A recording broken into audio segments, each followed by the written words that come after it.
En esta primera parte yo quiero dar claridad, voy a dar claridad, mucha claridad acerca del proceso de componente práctico. ¿Listo? Por favor, présteme mucha atención con lo que voy a comentar. El proceso de componente práctico son 3 sesiones, de las cuales 2 son presenciales y una es virtual. ¿Listo? Es lo primero que quiero dejar claro. O sea, 2 sesiones son presenciales y una es virtual. ¿Cuál es la virtual? La sesión número 3.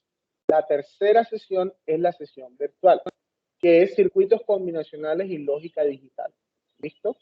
Quiere decir que la sesión 1, que es análisis de circuitos, y la sesión 2, que es dispositivos semiconductores, ambas sesiones son presenciales.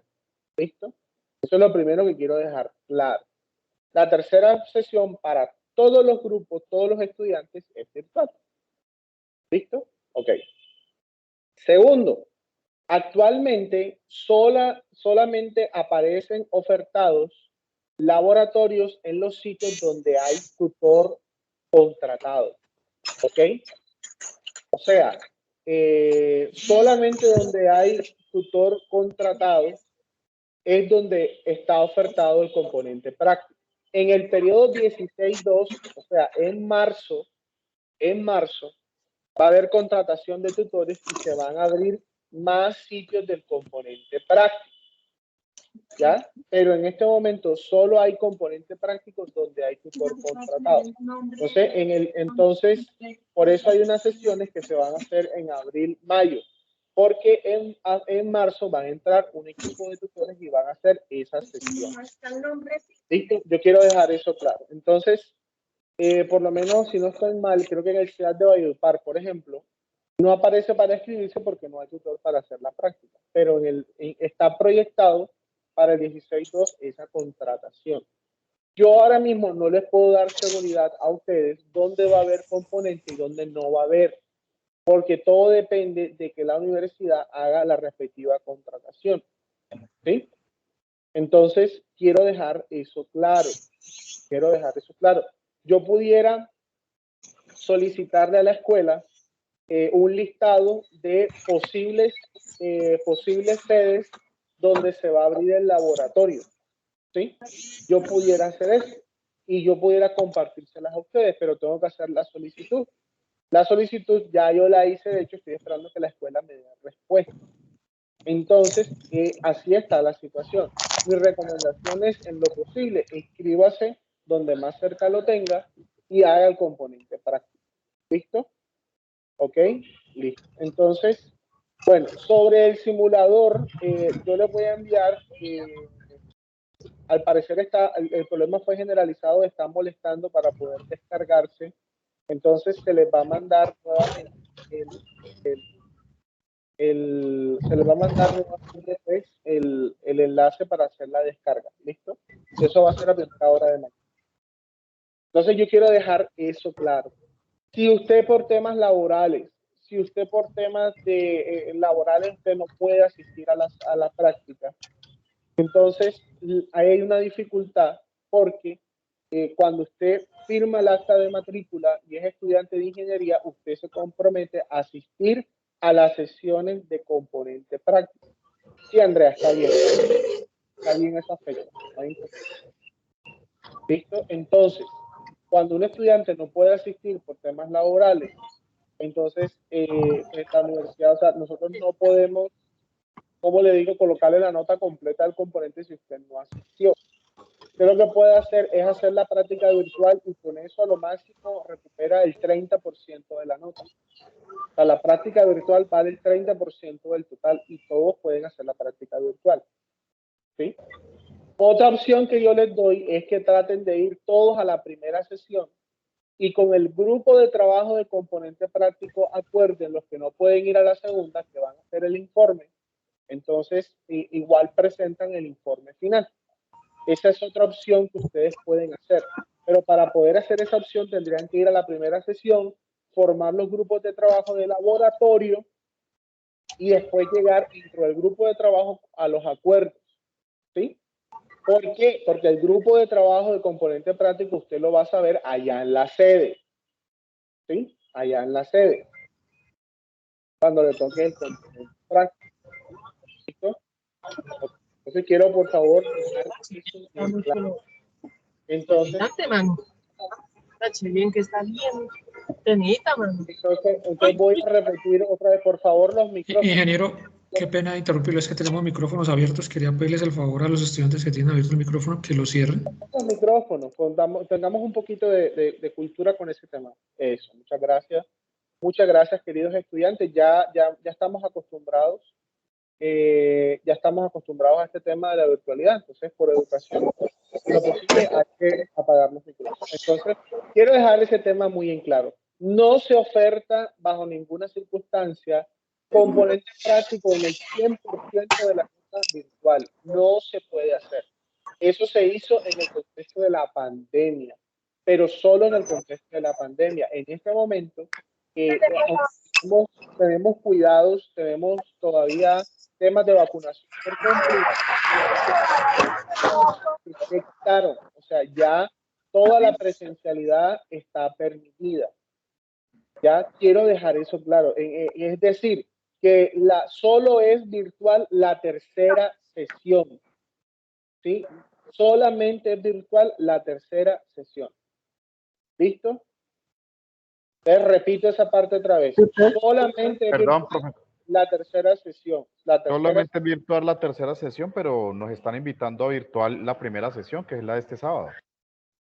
Pero en mi curso no. Si hay algún tutor que lo esté haciendo de esa manera, entonces usted me puede reportar el tutor y yo con todo gusto pues hablo con el tutor, porque la primera práctica y la segunda deben ser presenciales.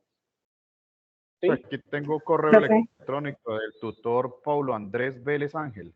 Dice, sábado 26 de 8 de la mañana a 12 del día. Buenos días, estimados estudiantes. La primera sesión práctica la realizaremos de forma virtual. Entonces, y en el campus virtual ya se cambió, ya está corregido. Ya yo la tenía, que supuestamente tenía que ir a Palmira este sábado. Y ya parece que ya tengo que ir es el 12 de marzo y por allá en abril otra fecha. Ok, listo. Entonces ya se hizo el cambio. Entonces, por favor, si usted tiene esa situación, ahí le dejé el correo electrónico, mi correo, repórteme a ese correo la situación. Pero ningún tutor tiene autorizado que la primera sesión sea virtual. Todas las sesiones deben ser, la primera y la segunda sesión deben ser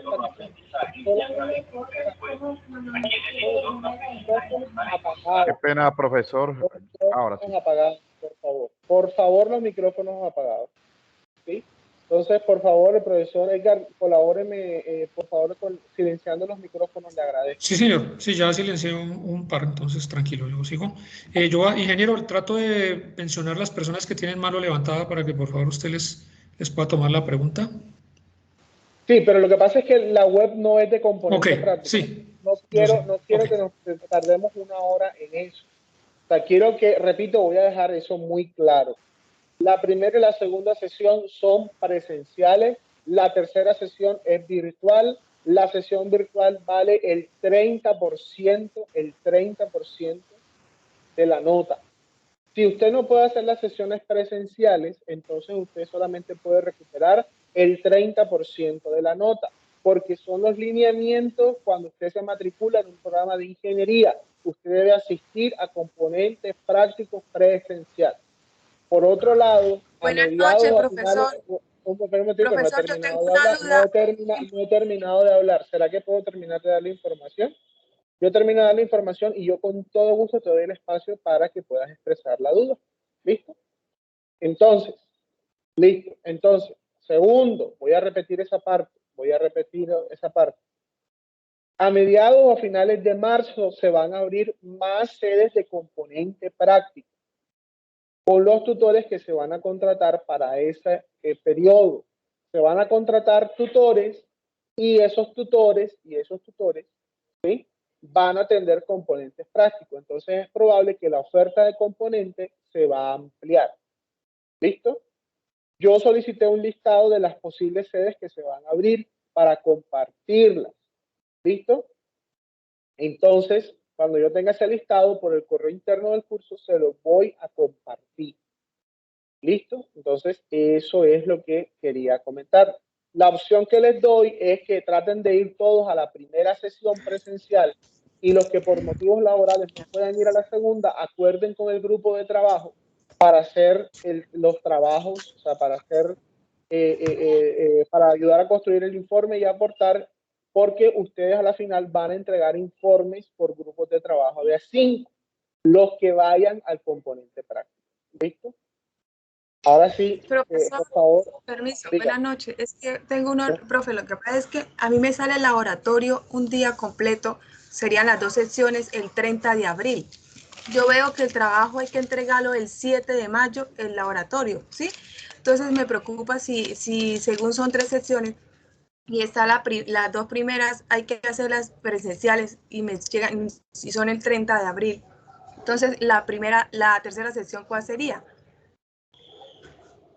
Ok, listo. Entonces, vamos a ver lo siguiente. Ustedes pueden, por lo menos, bueno, 7 de mayo.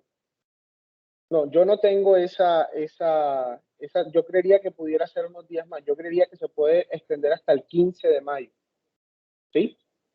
Entonces, usted va a tener 15 días después de las sesiones para poder hacer el informe. ¿Sí? De todas maneras, yo se lo voy a confirmar, pero es más del 7 de mayo. Entonces, no te preocupes por eso porque vas a tener más días. ¿Listo? Sí, pero entonces, ahora, ¿cómo se hace?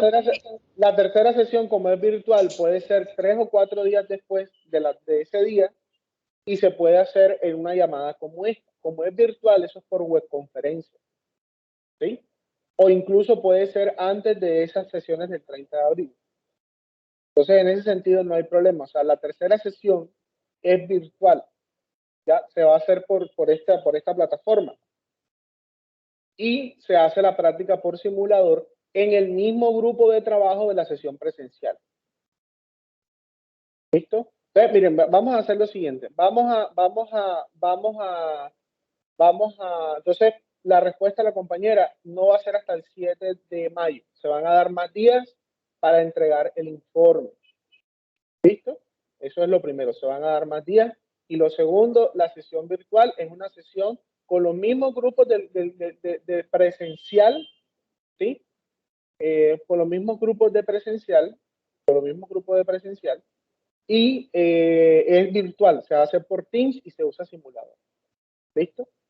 Entonces quiero que quede eso claro. Bueno, vamos a comenzar la web porque el tiempo nos apremia, la idea es no demorarnos de más.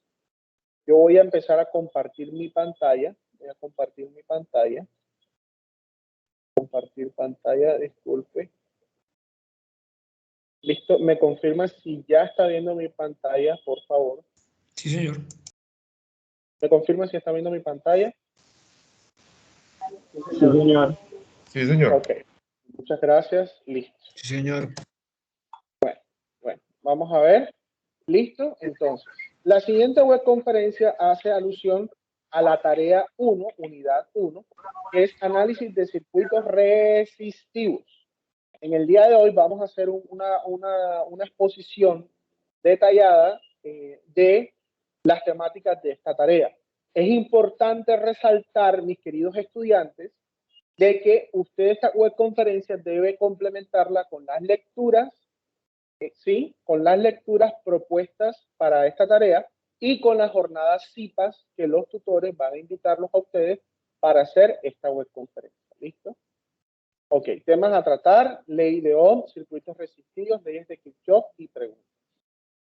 Ok, entonces, de las primeras cosas que tenemos que tener presentes, mis queridos estudiantes, es la siguiente. La carga eléctrica, ¿sí? La carga eléctrica. Entonces, espérese un momentico. La carga eléctrica, vamos a ver si me da la opción de pizarra. Qué pena, de un segundo. Un segundo. Vamos a abrir acá un segundo. Yo voy a hacer algo primero. Voy a combinar diapositiva con tablero. ¿Listo? ¿Me confirman si están viendo mi tablero en este momento? Mi tablero virtual. Sí, señor. Sí, señor. Sí, señor. Sí, señor. Entonces es muy importante, mis queridos estudiantes analistas, nosotros pues tenemos la masa como unidad fundamental, tenemos el tiempo como unidad fundamental, tenemos las calorías, otra unidad fundamental. A ver qué otras unidades fundamentales podemos tener. Tenemos la longitud, ¿sí? Tenemos varias unidades que nos permiten medir diferentes fenómenos físicos, ¿sí? Los ingenieros, todos sin excepción, muchas de las cosas que hacemos es comprender cómo funcionan estas magnitudes físicas y diseñar dispositivos, herramientas, diferentes tipos de dispositivos y herramientas para manipular y controlar el comportamiento de estas unidades. ¿Listo? Eso es algo que hacemos todos los ingenieros. En ese orden de ideas, nosotros introducimos una unidad fundamental y es la carga eléctrica Q. Carga eléctrica Q. Es la unidad fundamental que explica los fenómenos eléctricos. Fenómenos eléctricos. ¿Sí? La carga fundamental Q es una propiedad de la materia. Una propiedad de la materia de producir o generar electricidad. ¿Sí? Entonces eso es la carga fundamental Q. La unidad fundamental o la unidad de la carga es el coulomb o coulombio en español. Coulomb, gracias al señor Charles Agustín Coulomb. Entonces, es la carga. La carga es la responsable de todos los fenómenos eléctricos y magnéticos. La carga, las interacciones entre las cargas, el movimiento de las cargas, todo genera los fenómenos eléctricos y magnéticos. ¿Listo? Entonces, es importante saber que aquí la carga es el protagonista. Es el protagonista de lo que nosotros estamos haciendo. La carga es la protagonista de lo que nosotros estamos haciendo o construyendo. Entonces, en ese orden de ideas, vamos a acá. Entonces, el coulomb es la unidad, es una unidad muy grande, o sea, un coulombio, un coulombio, es una unidad muy grande, muy grande.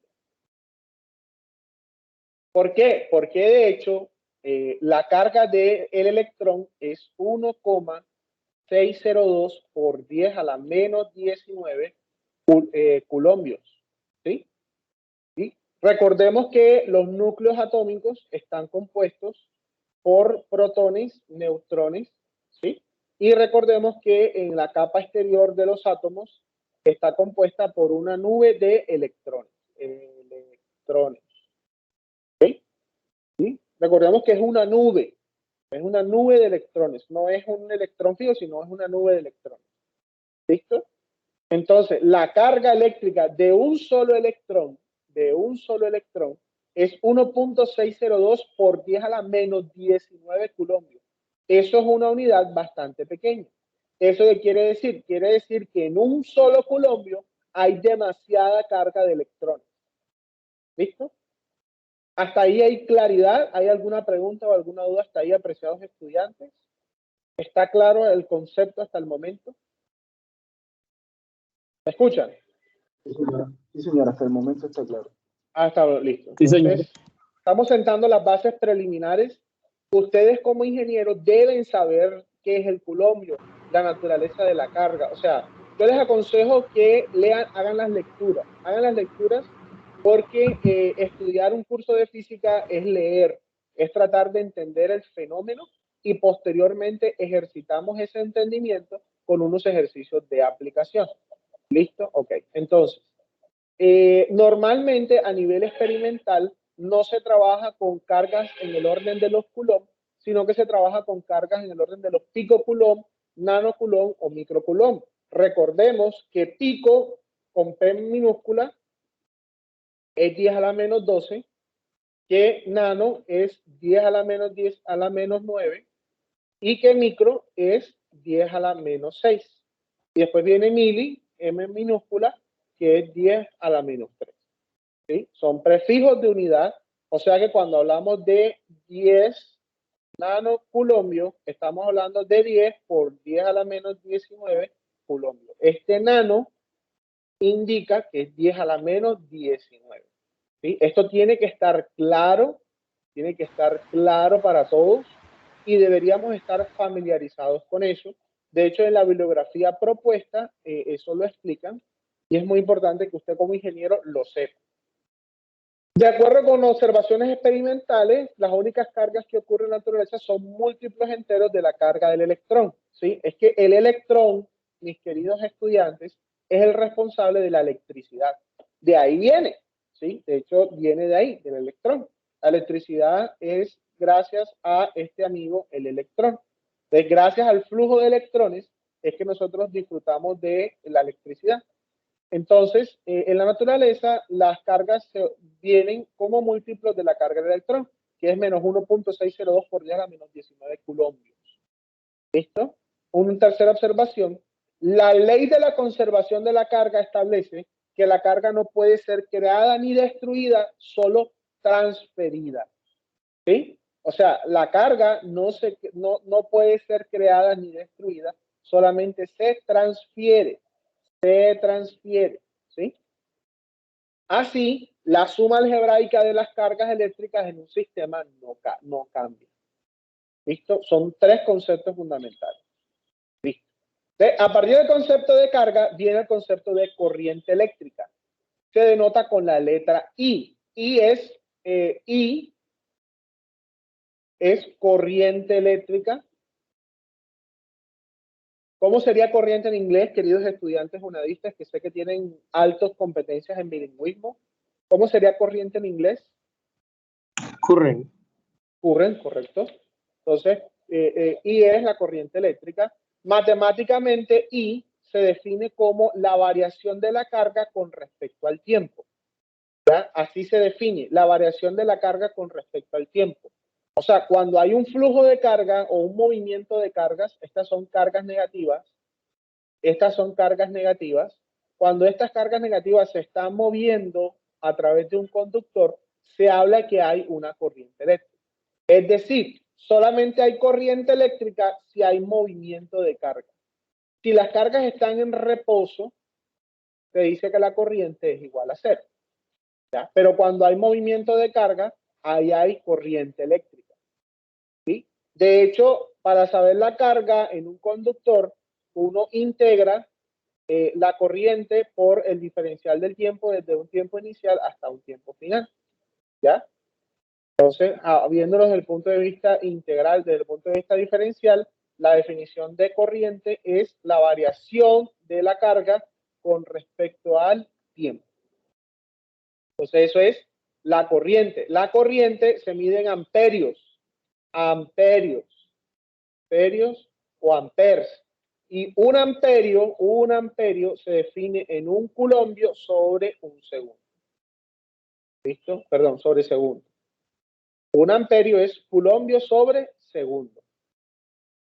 ¿Listo? Entonces, ya sabemos que cuando hablan de amperio, hablan de coulombio sobre segundo. Digamos,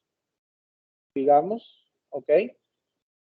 Entonces, la corriente eléctrica, aquí tenemos un plano cartesiano donde en el eje de las Y tenemos la corriente y en el eje de las X tenemos el tiempo. Cuando la gráfica de la corriente es una línea recta, lo que me está queriendo decir es que esta corriente no varía en el tiempo, no varía. Es una corriente constante. A esto se le llama corriente DC o corriente CC. DC en inglés, que significa direct current, o sea, corriente directa, ¿ya? Y en CC en español se llama corriente continua. ¿Listo? Direct current and continuous current. Es la misma. Es una corriente que es constante en el tiempo, o sea, mantiene el mismo valor. Este tipo de corriente normalmente es suministrada por en cierto periodo de tiempo por las baterías. ¿Listo? Ahora, hay otro tipo de corriente que es la que está acá. Esto se llama alter current, de corriente alterna. Esta corriente varía en función del tiempo. Por eso la forma de la onda tiene así. Es una corriente que en un momento es negativa, después vuelve a cero, después se vuelve positiva, después negativa. Y esta corriente alterna es la corriente que nos suministran los tomacorrientes domiciliarios y es la corriente que nos suministran los alternadores de los carros. ¿Sí? ¿Ya? Entonces, esta es la corriente domiciliaria. Esta es la corriente de las baterías. De hecho, el cargador de su celular, no sé si ustedes me están viendo en pantalla. ¿Se ven en pantalla, queridos estudiantes? Sí, ¿Se señor. ven? Sí, señor. Sí, señor. Ven, miren, acá, aquí tengo mi cargador. ¿Sí ven mi cargador acá? Mi cargador. Entonces, este amigo, si están viendo mi cargador, ¿lo ven? Sí, señor. Sí, señor. Ok. Sí, señor. No, no, señor. No se alcanza a ver el cargador en cámara. No, pues ya último. Ahora sí, ahora sí, ya, ahora sí. Sí, señor, Ahora sí, sí. señor. Listo, Se ve. listo, ok. Sí se ve. Entonces, Sí, señor, es ok, posible. entonces, mira, este amigo lo que hace es lo siguiente. Por acá, por estas terminales metálicos, por el enchufe que le dice uno normalmente, entra corriente alterna. El cargador lo que hace es transformar esa corriente alterna en corriente directa y esa corriente directa es la que va a la batería del celular. O sea, la batería del celular se carga con corriente directa. El cargador básicamente transforma la corriente alterna en corriente directa. ¿Sí? ¿Ya? Entonces el cargador lo que hace es transformar esto a esto. ¿Sí? ¿Sí? Entonces, quiero que eso quede, por favor, el micrófono. Por favor, el micrófono. Listo. Ok. Sentido de la corriente. Listo. El sentido de la corriente. ¿Listo? Nosotros decimos que una corriente va en este sentido positiva. ¿Listo? Es lo mismo que decir que la misma corriente va en sentido contrario, pero negativa. Es decir, si yo, o sea, el signo de la corriente, lo que me está indicando es pues la dirección de la corriente. Entonces, si una corriente va para acá y vale 5 amperios, es lo mismo que indicar que una corriente va en sentido contrario, pero que es negativa. ¿Ya? Este negativo, lo que me está queriendo decir es que esa corriente va en sentido contrario, o sea, que no estoy tomando bien el sentido de la corriente. ¿Sí? Otro ejemplo, si yo tengo una corriente que va para acá y vale 9 amperios, la corriente va para acá, es lo mismo que decir que esta corriente va para el sentido contrario, pero es menos 9 amperios. Ese negativo, lo que me está queriendo decir es que estoy tomando mal el sentido de la corriente o que lo estoy tomando en sentido contrario. ¿Sí? Entonces, cuando en un ejercicio a usted una corriente le dé negativa, quiere decir que esa corriente va en sentido contrario al que usted supuso que iba la corriente. ¿Ya? Ahorita cuando hagamos ejercicios, usted se va a dar cuenta de lo que yo le estoy tratando de decir. ¿Listo? Entonces sigamos acá. Listo. Voltaje. Voltaje. O sea, ya definimos carga, ya definimos corriente, ahora vamos a definir voltaje. Voltaje B. Voltaje B. ¿Listo? Voltaje B. Entonces, el voltaje B, o en otras palabras, el voltaje B también se conoce como diferencia de potencial o tensión. ¿Sí? Se conoce voltaje, diferencia de potencial, tensión, estamos hablando de lo mismo. El voltaje es la energía necesaria para mover una carga eléctrica. ¿Sí?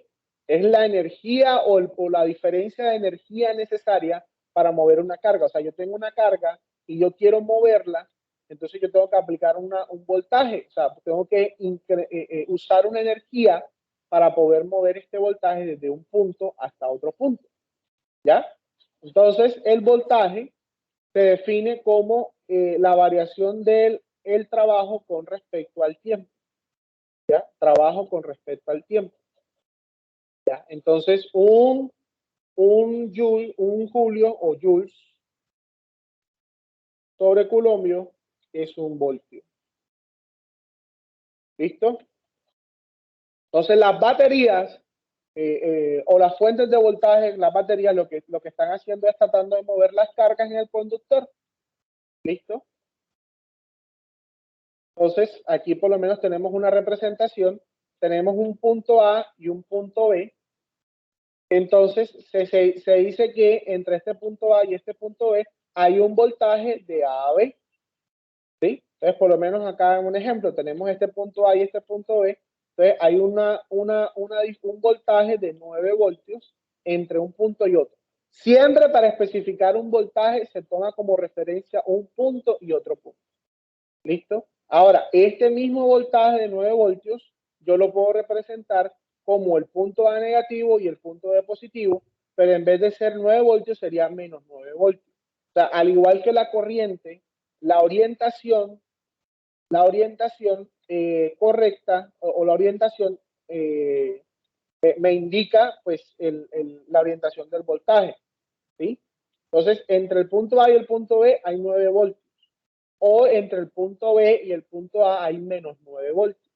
¿Sí? ¿Listo? Pues vamos a continuar. Continuemos. Listo. Entonces, en ese orden de ideas, nosotros tenemos que existen fuentes de corriente y fuentes de voltaje. Fuentes de corriente y fuentes de voltaje. Entonces, ese dibujo que está ahí representa una fuente de corriente. Es una fuente que me va a asegurar una cantidad definida de corriente. ¿Sí? Y del otro lado tenemos las fuentes de voltaje. Estas son fuentes de voltaje. Fuentes de voltaje. Entonces, estas fuentes me aseguran una cantidad de voltaje entre este punto y este punto. Por lo menos si estos son 12 voltios, me va a asegurar que entre este punto y este punto siempre va a haber 12 voltios. ¿Listo? De hecho, este modelo de fuentes de voltaje, el de la derecha, este que está acá, es el que se usa para modelar baterías. Las baterías son fuentes de voltaje. El tema es que las baterías con el tiempo se agotan. Pero una batería pues te asegura una cantidad de voltaje entre esos dos puntos. Entonces el punto positivo y el punto negativo. ¿Listo? ¿Listo? Quisiera saber si hay alguna pregunta en el chat, si hay alguna duda hasta el momento. Sí, señor, hágame un favor. O sea, ¿asegura ese voltaje sin importar la distancia? Bueno, ahí hay otros factores. Hay otros factores. Listo. Me gusta esa pregunta. Ok. Existen dos tipos de fuentes de corriente. La fuente ideal y la fuente real. ¿Listo? Entonces, la fuente ideal te va a asegurar, pase lo que pase, esa diferencia de potencial entre este punto y entre este punto. ¿Listo? Pero ¿qué ocurre? En la realidad, mis queridos estudiantes, pasa de que estos cables, este cable y este cable, a medida en que son más largos, van a generar pérdidas.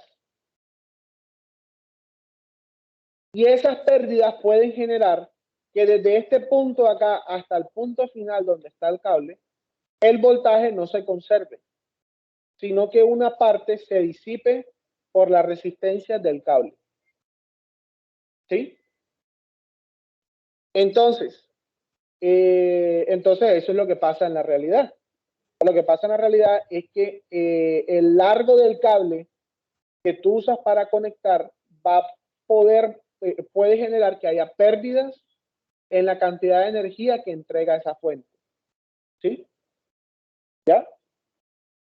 De hecho, por eso, cuando se transporta la energía eléctrica, no se transporta en 110, sino que se transporta en voltajes muy elevados, ¿sí? En voltajes muy elevados, porque de la salida a la llegada, pues va a haber una pérdida.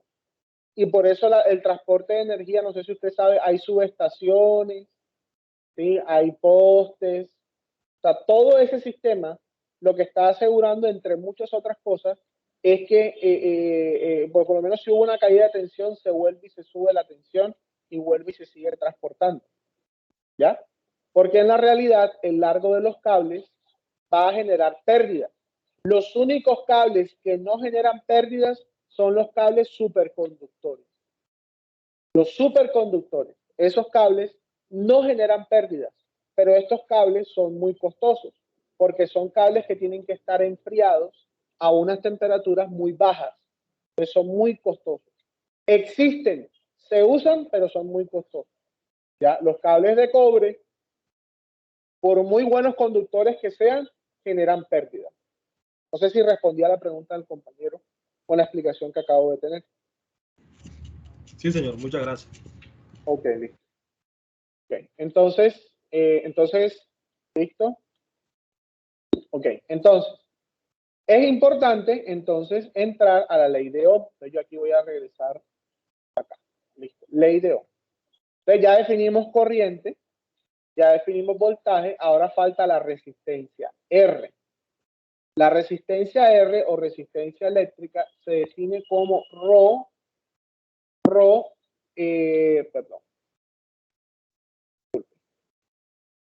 L sobre A.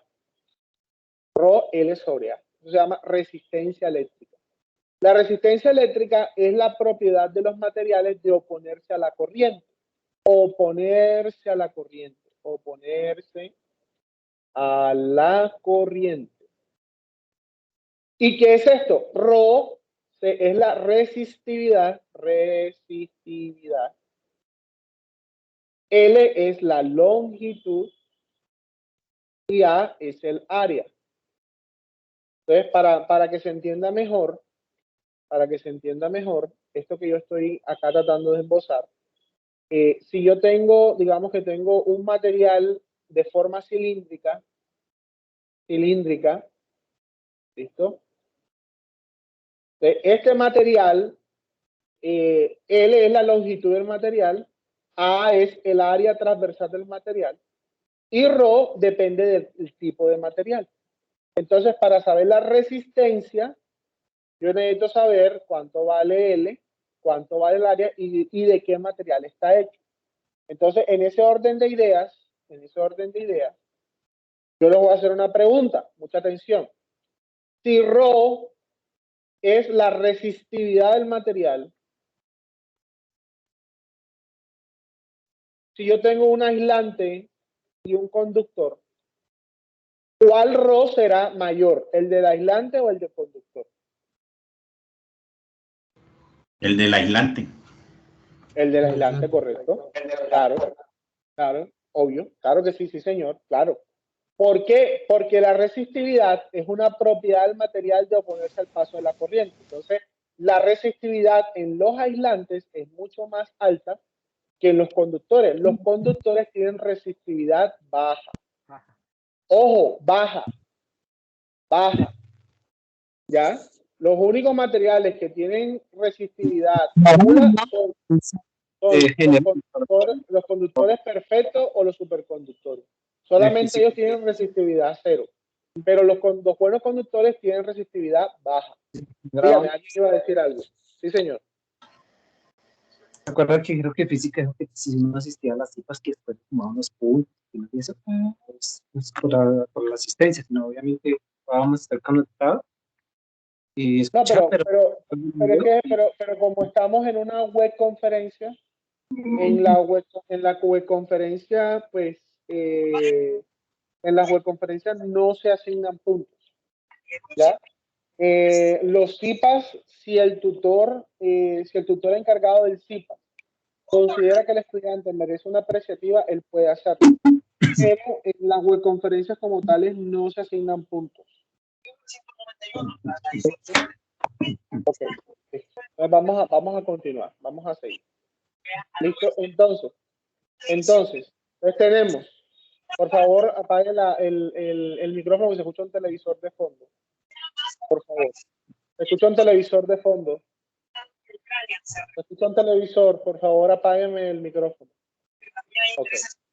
Y económicos por parte de otros países como los miembros de la colabórame, por favor. Ya, ingeniero, ya estoy revisando para silenciar. Entre las grandes potencias del mundo, principalmente Estados Unidos, por defender su postura y alegar que el malo es el adversario. Si a esto le agregamos el hecho de que tanto para Estados Unidos como para Rusia, el territorio de Ucrania se encuentra geográficamente ubicado en un punto muy estratégico militarmente hablando y también muy importante en cuestión de recursos y economía, ya que actualmente la gran cantidad del gas que se consume en Europa necesita ser comprado y no se compra en Rusia. Y se transporta desde Rusia hasta varios países europeos a través de unos Un momentico. todo el territorio, adivinen quién, de Ucrania. Un momentico, por favor. No, ingeniero, no lo puedo ver en la lista, por eso no lo puedo silenciar, no sé quién será. Voy a seguir buscando acá. Silencian a todos. Y... Ya, vamos a hacer el intento.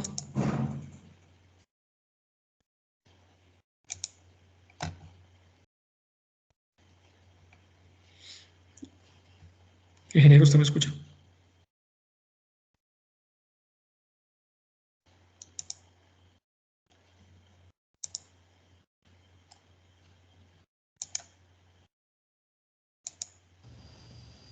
No se está escuchando. Ya, un momento.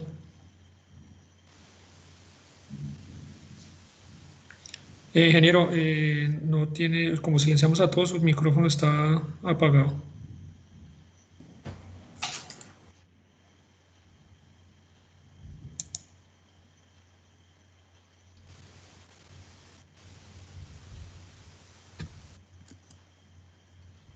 Listo, ¿ahora sí me escuchan? Sí, ahora sí. Ahora sí, listo. Listo, vamos a continuar. Vamos a continuar, compartimos pantalla nuevamente. Ok. Listo, ya se debe estar viendo mi pantalla.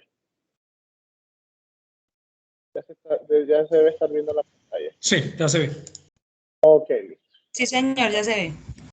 Ok, entonces, pues tenemos voltaje, corriente y resistencia. ¿Sí?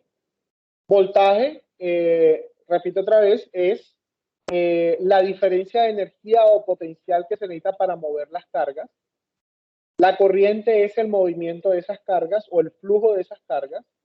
Voltaje se mide en voltios, corriente se mide en amperios. Y la resistencia es como su nombre lo indica, la resistencia o la oposición al paso de las cargas. ¿Sí? Se miden ohmios, OHM, en honor al señor George Simmons Ohm, que fue el que estableció la ley de Ohm. Entonces, con estos tres elementos, nosotros establecemos la ley de Ohm. Entonces, cuando tenemos un circuito, donde tenemos una fuente de voltaje, como la que estoy dibujando acá, tenemos una resistencia, como la que estoy dibujando ahí. Ese es el símbolo de la resistencia, este símbolo.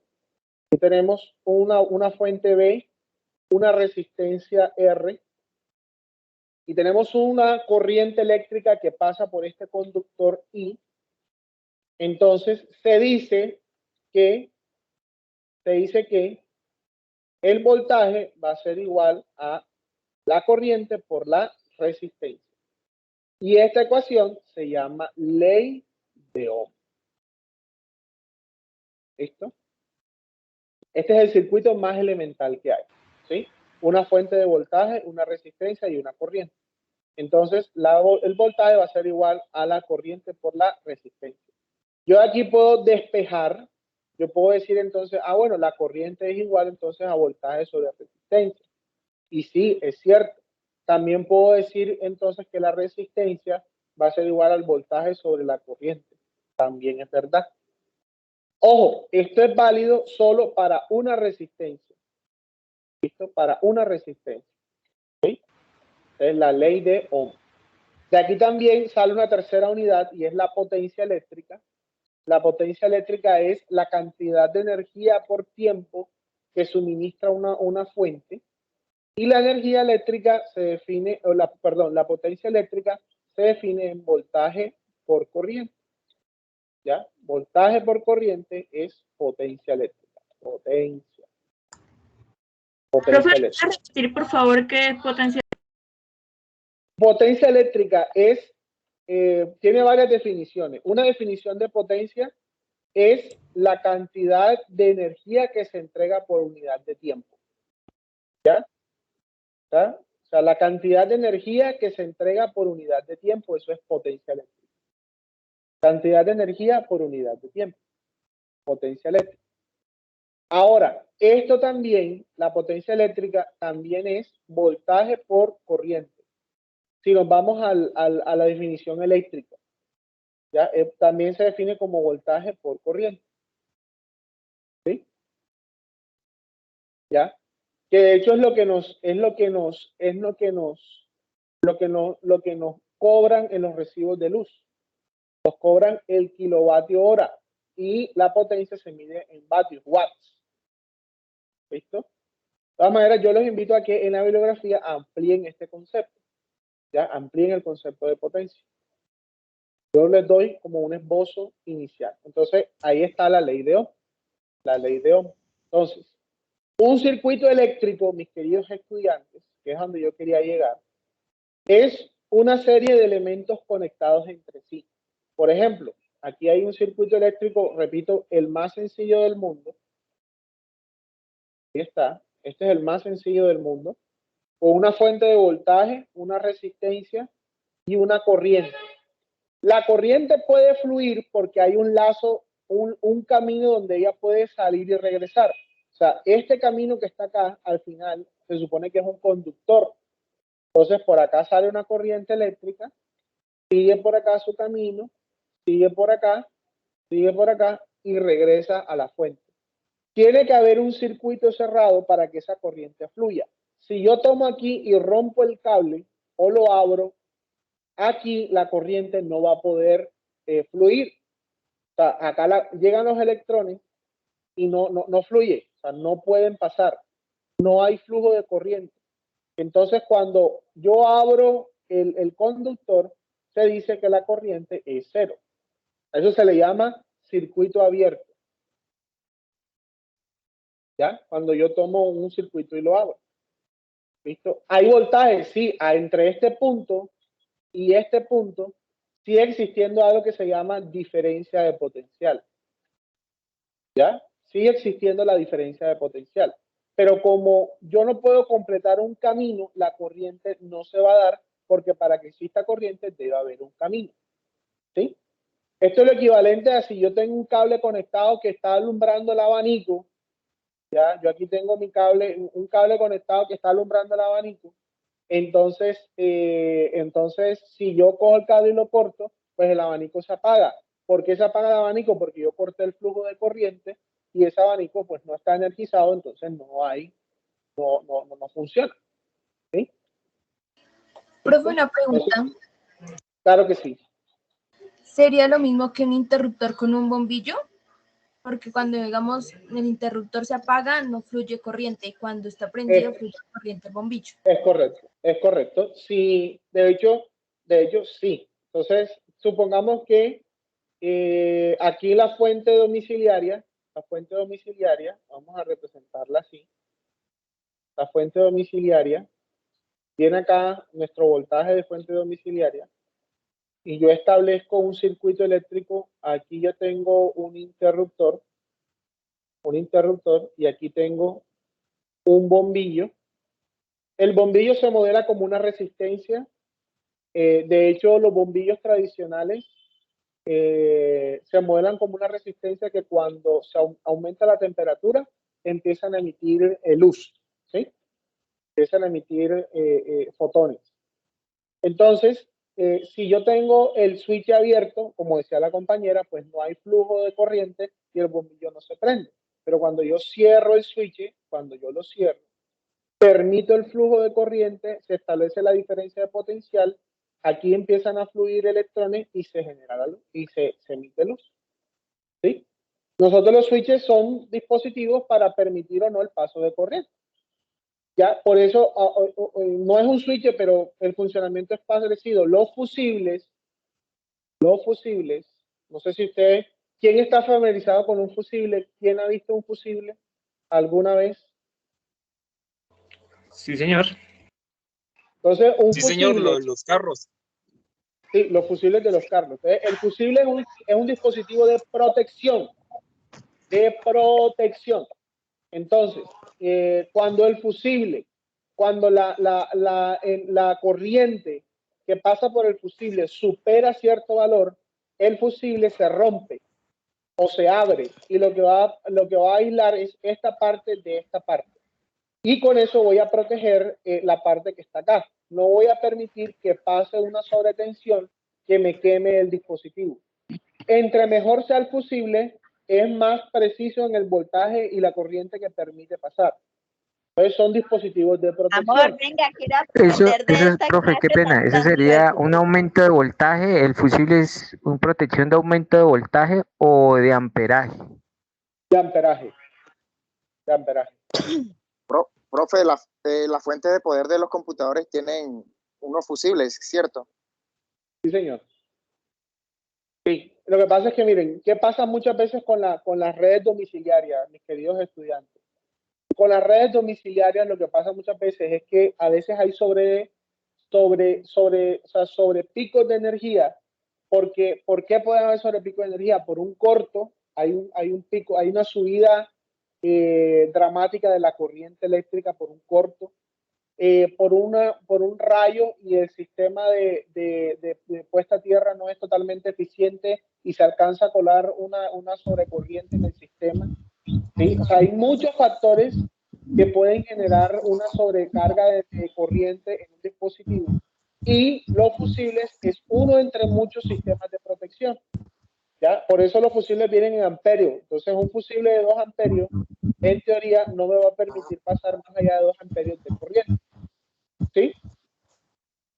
Profe, yo tengo otra pregunta. Qué pena molestar. Yo los invito a que usted se consiga un fusible o revise un fusible y mire las especificaciones para que usted se dé cuenta ese fusible cuánto amperaje le permite.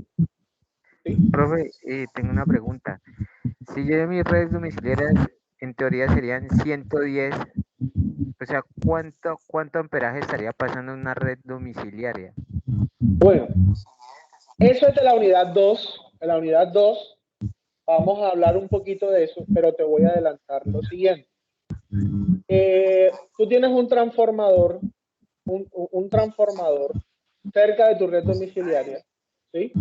Tienes un transformador, el modelado de un transformador más o menos es este. ¿Ya? Un transformador. Sí, señor. Un transformador reductor, o sea que él baja 110. ¿Ya? 110. Puede aumentar y puede bajar, ¿cierto, profe? Sí, hay transformadores reductores y hay transformadores amplificadores. ¿Listo?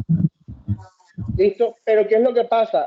La conservación de la energía, ¿qué es lo que me dice? Me dice que la potencia se debe conservar. O sea, aquí hay un voltaje por corriente y el voltaje por corriente de este lado debe ser igual si el transformador no tiene pérdidas.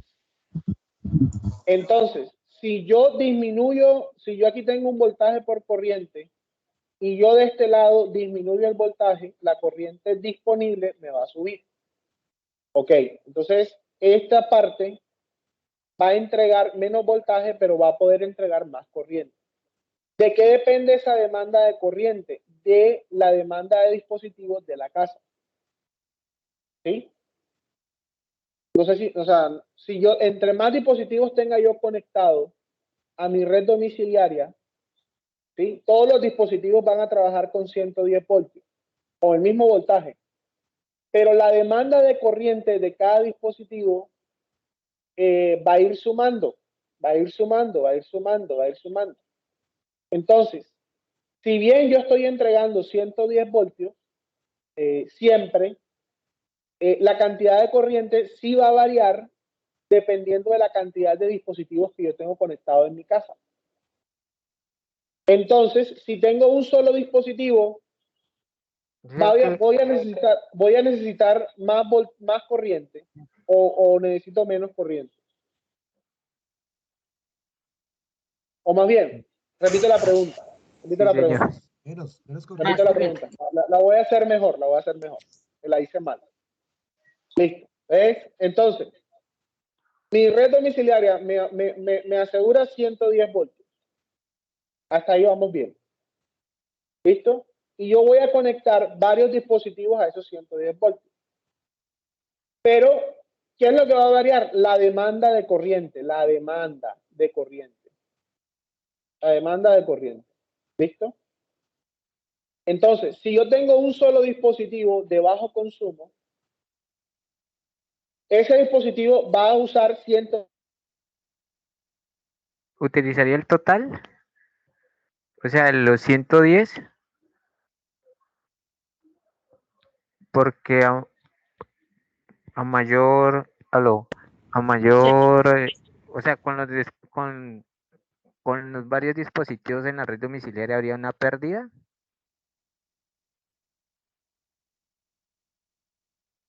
Perdón un segundo, no sé si el ingeniero Carlos Mauricio perdió conexión. Entonces voy a tratar. Ingeniero, ¿me escucha? Aparentemente no. Permítame un segundo, yo me contacto con él. Parece que perdió conexión. Sí, dame un segundo, por favor, ya tratamos de reconectar y si no, yo resumo dónde va él. Se le fue la corriente. Sí, eso parece. Una caída de voltaje. Se quemó el fusible. Se cerró el circuito. Se le abrió el circuito. Ah, no, eso ya es un ingeniero eléctrico. No, pues se queda electrificado.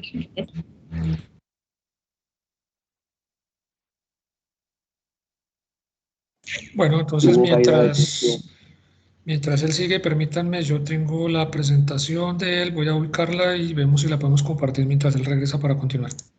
Profe, una pregunta, ¿será que esas Señor. diapositivas que está utilizando el profe con los temas, la pueden compartir? Sí, yo lo confirmo con él. Normalmente nosotros compartimos toda la información que se usa para que ustedes la puedan revisar.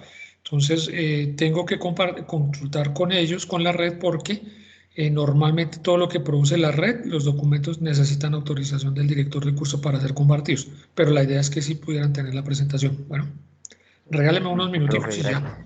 Bueno, Okay. Buenas noches, tutor, qué pena. Una pregunta.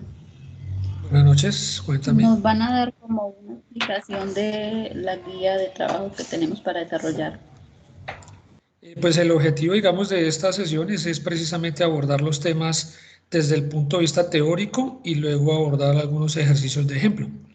Lo que pasa es que el tema es bastante largo, entonces hay que tener paciencia porque el ingeniero todavía no ha llegado a la parte de ejercicios y viene la parte de simplificación de circuitos resistivos en serie paralelo. Más adelante yo les estaré apoyando la parte de leyes de Kirchhoff, que es una parte que cubre la guía. La respuesta es sí, pero entonces todavía nos falta llegar allá. Listo, no me di cuenta que me habían sacado. ¿Desde qué parte me sacaron? No sé, ingenieros, usted quedó en silencio y estábamos precisamente conversando con ellos y ya iba a retomar la presentación.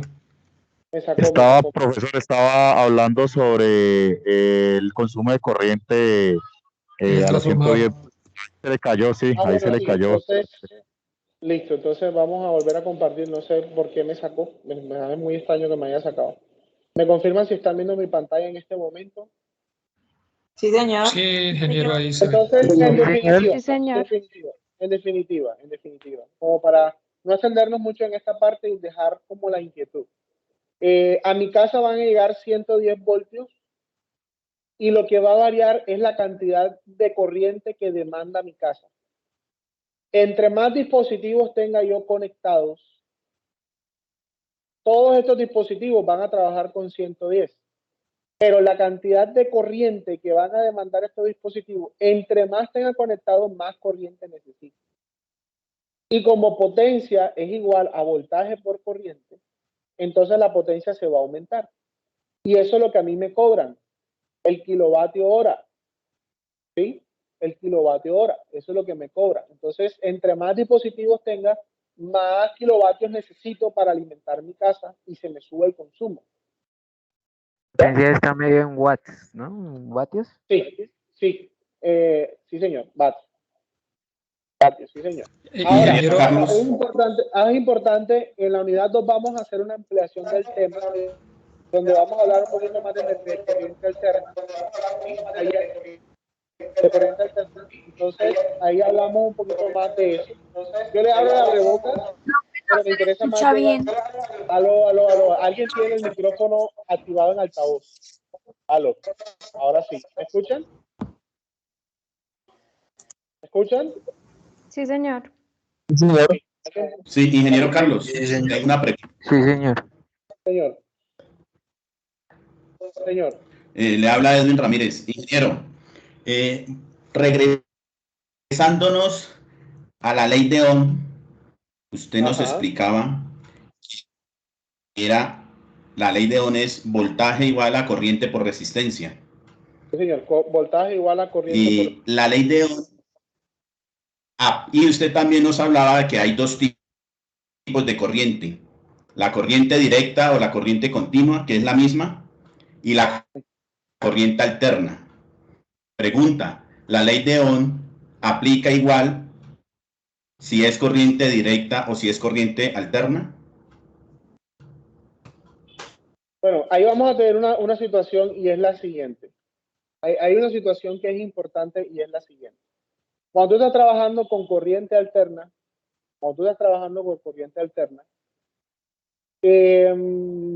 mejor dicho, sí aplica, pero tienes que tener en cuenta con qué valores estás trabajando.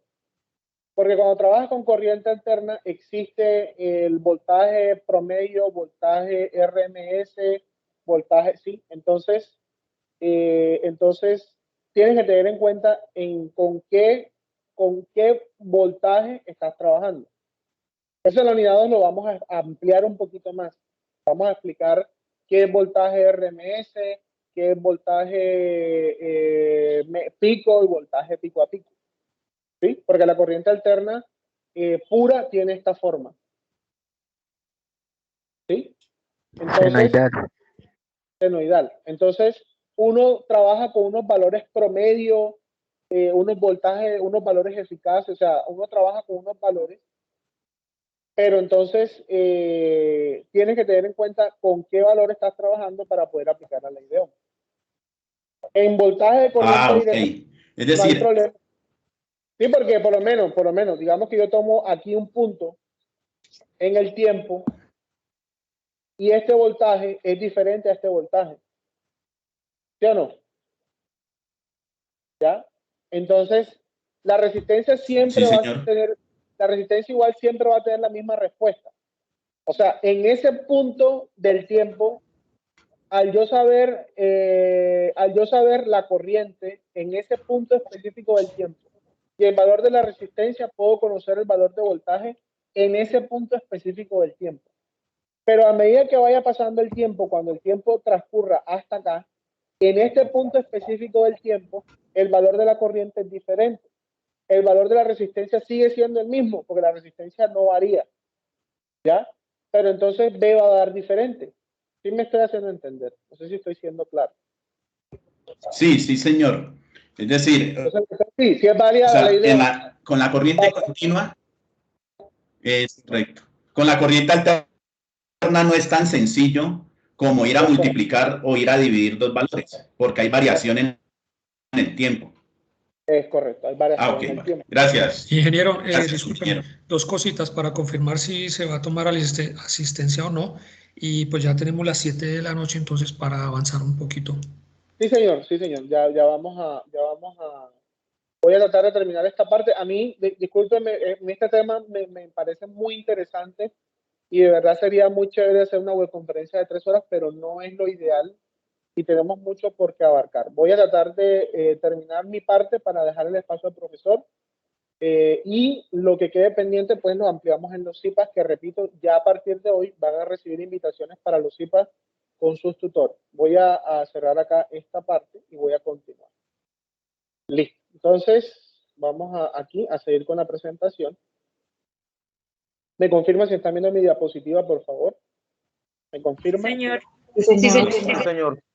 Listo. Entonces, vamos a empezar a definir cositas elementales para entender el funcionamiento de un circuito. Entonces, vamos a definir mallas, nodos y ramas. ¿Listo? Entonces, malla es un recorrido que se realiza en un circuito eléctrico a través de un camino cerrado.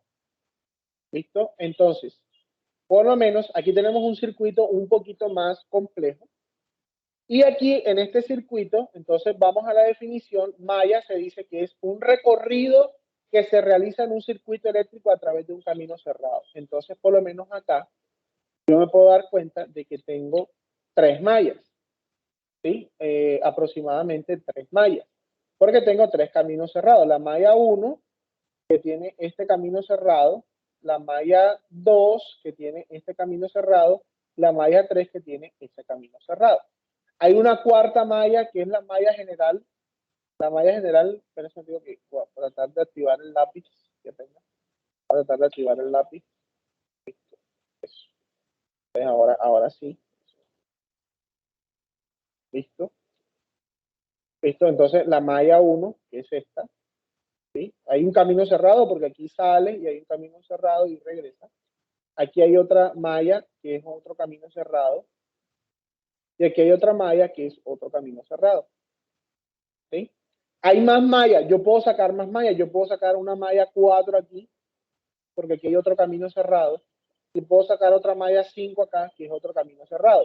Pero esas mallas, si bien son mallas también, digamos que son mallas que se componen de otras mallas. O sea, por lo menos esta malla está compuesta está afectada por esta malla y esta malla.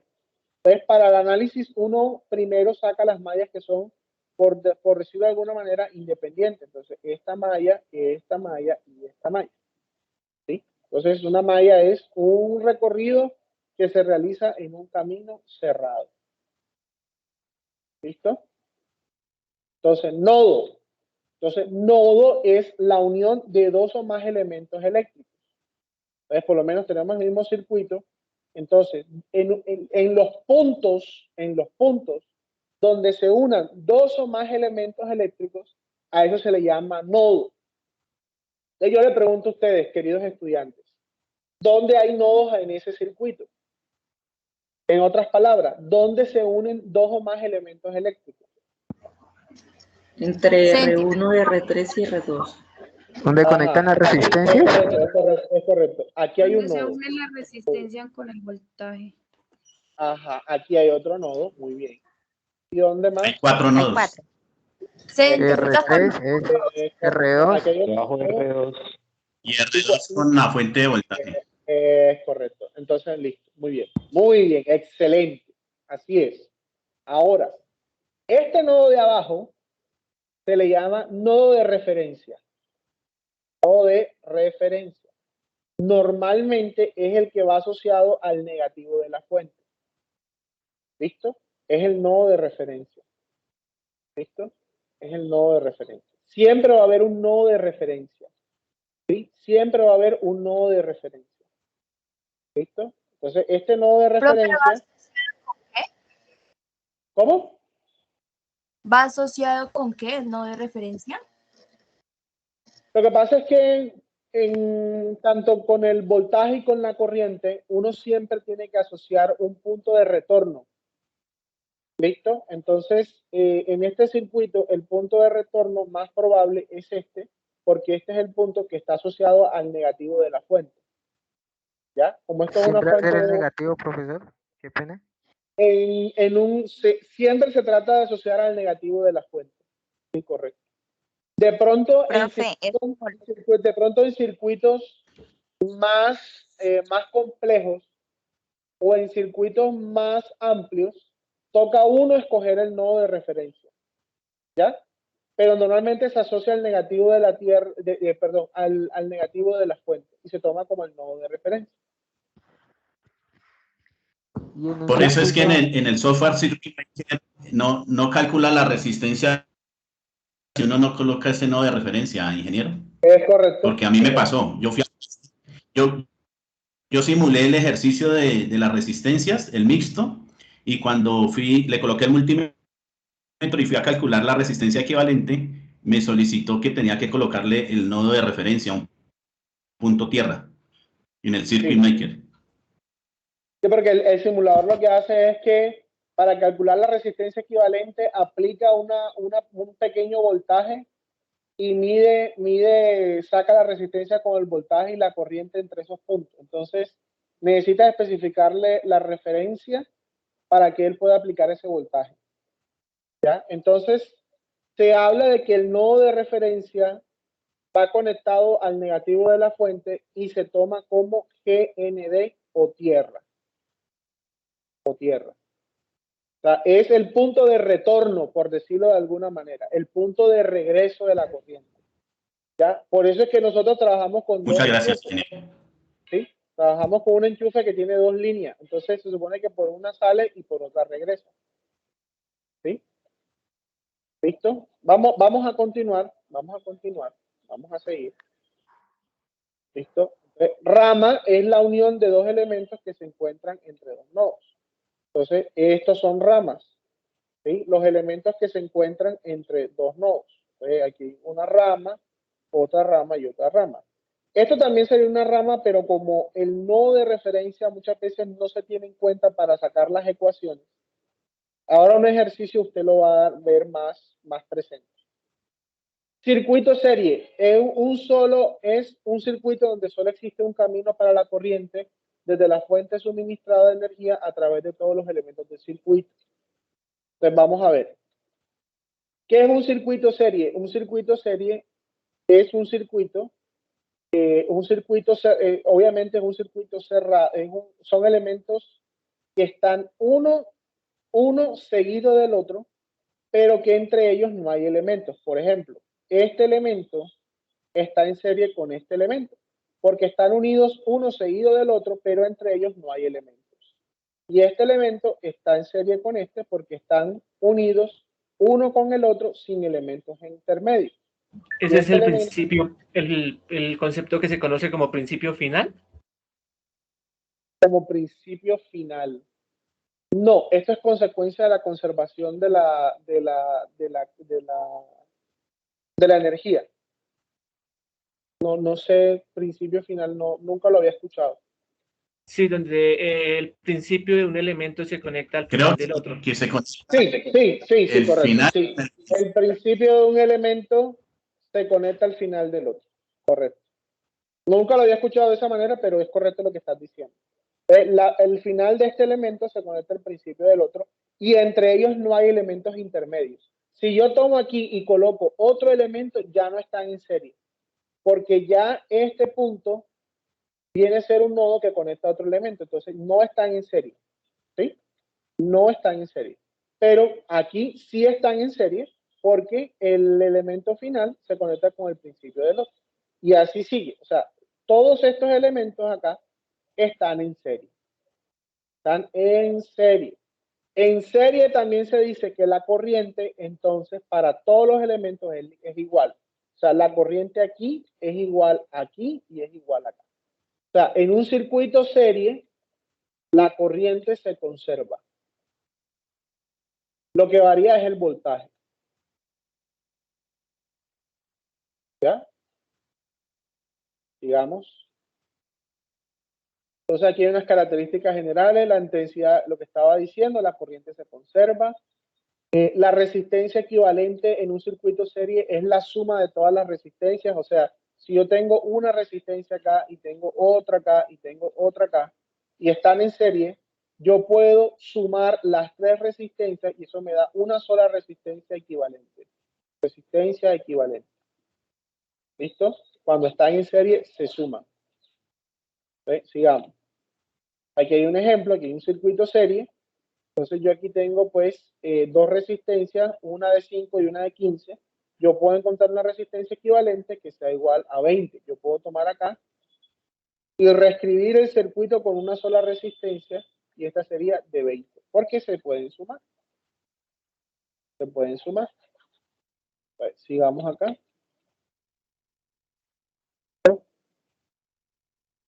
Ok. A ver.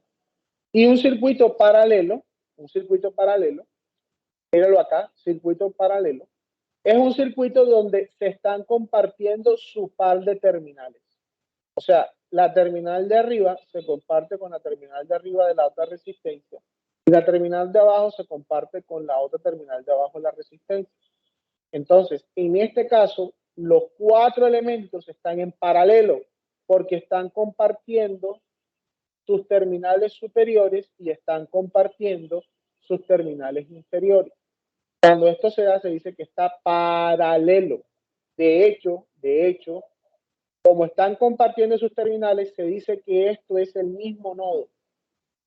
Mismo nodo. Y esto también es el mismo nodo. O sea, cuando los elementos comparten su par de nodos, entonces se dice que están en paralelo. Cuando un circuito está en paralelo, el voltaje se va a conservar en todo el circuito. O sea, el voltaje entre estos dos puntos va a ser igual a este voltaje, y va a ser igual a este voltaje, y va a ser igual a este voltaje. Lo que va a variar es la corriente. La corriente se va a repartir, o sea, esta corriente que viene por acá se va a repartir entre estas 3 resistencias que están acá. Por eso, tú puedes tener un toma corriente y tú puedes conectar varios elementos en paralelo a ese toma corriente. Entonces, ese toma corriente va a asegurar el mismo voltaje aquí, el mismo voltaje aquí y el mismo voltaje acá. Lo que va a variar es la corriente. Entonces, esta corriente que está proporcionando la fuente se va a repartir entre estos 3 elementos. ¿Sí? Ese es un circuito paralelo. Cuando yo tengo resistencias en paralelo, por ejemplo, estas 2 resistencias están en paralelo, yo puedo encontrar una resistencia equivalente que obedece la siguiente fórmula. La resistencia equivalente va a ser igual a R1 por R2 sobre R1 más R2. ¿Sí? Entonces, yo aplicando esta fórmula, puedo encontrar la resistencia equivalente de estas 2 resistencias que están aquí. ¿Sí? ¿Ya? De hecho, la fórmula originalmente es que 1 sobre la resistencia equivalente va a ser igual a 1 sobre la resistencia 1 más 1 sobre la resistencia 2. ¿Ya? Entonces, esta es la fórmula original. Lo que pasa es que al yo despejarla o aplicar álgebra, me va a quedar que la resistencia equivalente va a ser igual a R1 por R2 sobre R1 más R2. ¿Sí? Entonces, cuando usted tenga resistencias equivalentes, usted puede aplicar eso. Si usted tiene 3 resistencias equivalentes, por lo menos, si yo aquí dibujo una tercera resistencia, usted puede hacer estas 2 y el resultado hacerla con esta. O aplicar la siguiente fórmula. 1 sobre la resistencia equivalente es igual a 1 sobre R1 más 1 sobre R2 más 1 sobre R3. Y usted usa esta fórmula, despeja la resistencia equivalente y le da el total. Cualquiera de las 2 vías es igual de válida. ¿Listo? Mike. Entonces, Mike, en un ejercicio, estoy hablando. Por favor, el micrófono. Sí. Sí, oremos por la vida de Mike, Dios lo guarde. Sí, pobre, con ese grito. Sí. Listo. Entonces, Acojan a Mike. Entonces, cuando tenemos un circuito mixto, hablamos de un circuito con combinación de resistencias en serie paralelo. Entonces, en estos circuitos mixtos debemos tratar de hacer simplificaciones de los elementos que vemos. Entonces, yo les pregunto acá, ¿cuáles resistencias están en serie y cuáles resistencias están en paralelo en ese circuito? Según lo que yo acabo de explicar. R1, R4 y R5 en serie. R1 en paralelo, R2 y R3. R1 no. R5, ¿cómo están? R4 y R5 están en serie. Serie. Están en serie. Correcto. Entonces, ¿el R5 no contaría como paralelo también? No contaría como paralelo porque el nodo, para que estén en paralelo, los 2 nodos se deben compartir. Entonces, este nodo de abajo sí se comparte con este nodo, pero el nodo de arriba, como puedes ver, está interceptado con esta resistencia. R4. Ajá, entonces no está en paralelo por eso. pero sí están en serie R5 y R4. O sea, R4 y R5 sí están en serie, ¿ya? Están en serie, porque donde termina R4 empieza R5 y no hay intermediario. Entonces, en este caso particular, entonces vamos a hacer la suma entre R4 y R5. Hagamos la suma entre R4 y R5. Entonces, hacemos la suma entre R4 y R5. Entonces, sumamos R4 y R5 y nos queda una resistencia equivalente de 4 ohms. Entonces, yo puedo borrar R4 y R5 y queda el circuito así. Quito estas dos y pongo una que sea 4 ohms. Entonces, ahí sí hay 3 resistencias en paralelo. Estas 3 resistencias quedan en paralelo porque están compartiendo su par de nodos. Entonces, yo pudiera primero hacer el paralelo entre R2 y R3 y el resultado después hacerlo con R4. O pudiera hacer las 3 al tiempo.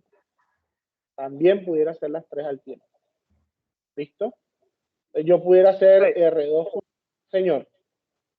Disculpe, sin embargo, el funcionamiento de R4 y las otras resistencias, a diferencia con R1, depende del funcionamiento de la R1.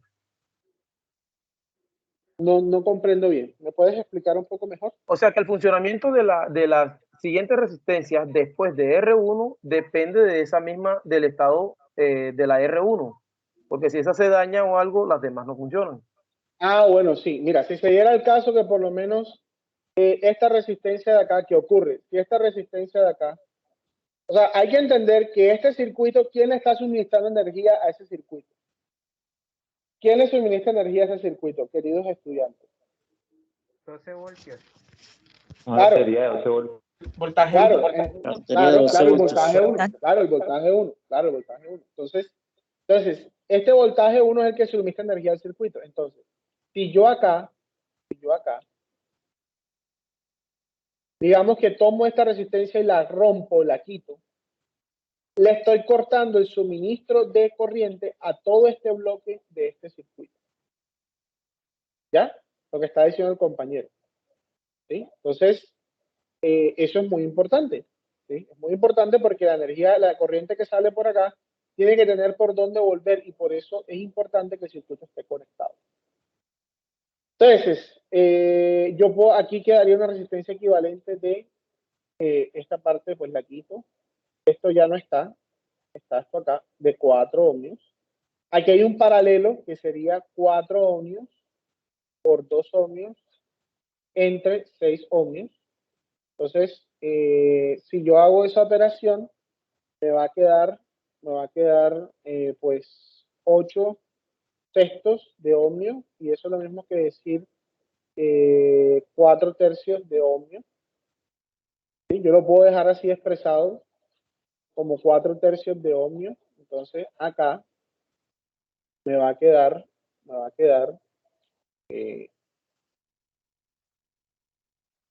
acá. Yo porque no veo nada de lo que el profesor está haciendo. 4 tercios de ohmio. ¿Tendrás problemas de visión? Puedes tratar de salir y volver a conectar. Tiene que salirse de la videoconferencia y volverse a conectar para que le cargue la presentación. Pues estás viendo el chat, solo estás viendo el chat. Listo. Entonces, fíjense, mire este circuito. Entonces, esta de 4 ohmios resulta de la suma de 1 ohmio con 3 ohmios. Y esta de 4 tercios de ohmio resulta del paralelo de 4 con 2 ohmios. Entonces, ahí nuevamente puedo hacer otra simplificación. ¿Qué simplificación pudiera yo hacer ahí?